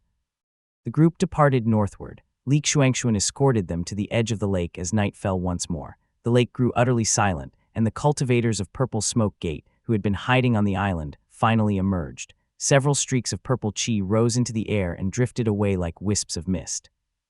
Peacock Sea. The farther north one went, the more magnificent the waters of Peacock Sea became. By the northeasternmost shore, at the Great Boon bronze-colored temple, the sea beneath the Spirit Mountain shimmered with iridescent hues. The sunlight made the colors shift endlessly, and clusters of coral floated to the surface, resembling writhing fish and serpents. Looking down from the Spirit Mountain, one could see several dark figures moving slowly across the sea, bowing with every step as they made their way toward the mountain. Coral rose beneath them, bearing their bodies as though allowing them to walk upon level ground. Yet the mountain was teeming with leaping and squawking peacocks. When several mortals finally reached the foot of the mountain, the birds pecked mercilessly at them. These people were already frail and emaciated. How could they endure such torment? Covered in blood, they fell into the sea. At that moment, a few young monks who tended to the peacocks watched with great amusement and laughed aloud. Such wavering minds, they deserve it. Bowing with each step is meant to cultivate release of the heart. If one cannot let go of pride, self-love, and selfish thought, how can that be called devotion? How can one seek emptiness? As they laughed, a sudden gale swept through the mountain. Some of the young monks, who possessed little cultivation, were caught up by the wind along with the mortals on the ground, and were all hurled together onto a vast plain of iridescent feathers. Before even landing properly, the monks were already exclaiming in joy, "We've been chosen by a blessed land." The seven-colored speaking peacock's back, one of the highest blessed lands. The young monks immediately sat cross-legged upon the peacock's back and began chanting devoutly. The dozen or so pale and thin mortals, with broken limbs and bloodied faces, saw this and began chanting as well. Astonishingly, their pain seemed to vanish completely. The enormous peacock spread its wings and soared eastward, the gem-like darkness of its eyes shimmering with radiant light. The eastern sea stretched vast and boundless, and the peacock, bored by its long flight, eventually snatched up another person as an offering, drawing a burst of joyous cheers from those on its back. The few young monks who had been enjoying themselves the most were left behind. Seeing mortals enter the blessed land before them made them resentful, but they suppressed their jealousy and began chanting scriptures with all their strength. The peacock flew swiftly until it reached the end of the sea. When it had finished its snacks, it transformed into a woman robed in garments of 5 colors, who had a dignified and gentle bearing. She dove beneath the waves, cast a spell, and slipped through the earth, flying into an underwater cavern until she came upon a pool of jade-green water. She smiled faintly. "Greetings, great Taoist Master Busey." Chapter 12:20 Peacock II. The subterranean pool rippled gently, and a frail, time-worn voice rose. From its depths, Taoist use, my thanks for your help this time. Have you brought the blood jade pearl? Merciful One Yu smiled and nodded, replying, you are a grand cultivator who has already passed the Purple Mansion threshold. There's no need to be so courteous. Being able to assist you in this perilous place is merely destiny at work. I only hope you recover swiftly and once again capture that great demonic beast. I would only like to see that flower first. The jade-green pool rippled again, and Kai Busey's weary voice echoed, fair enough. The surface of the water shimmered, and a bright white flower emerged from the pool. The Merciful One's eyes lit up as she exclaimed with a smile, what a rare treasure of the Supreme Yin indeed, worthy of the Supreme Yang Dao lineage. It truly opens the eyes of a humble cultivator from the backwaters like me. She studied it closely, when a clear and mirthful voice suddenly spoke in her ear, beautiful, isn't it? As long as you think it's beautiful, that's all that matters. The Merciful One's heart jolted in alarm. She spun to see a loose-haired cultivator in blue robes sitting atop a large boulder, smiling warmly at her. A chill ran through her chest as she asked, Taoist Master, what is the meaning of this? Before she could finish, a shower of crystalline light burst before her eyes. Every hair on her body stood on end as she hastily formed seals with her hands. Layers of multicolored light rose to block the radiance, but her vision blurred, and an icy chill pierced down through her bones. A frigid sensation crept up from beneath her feet as the cold touch of rippling water spread across her skin.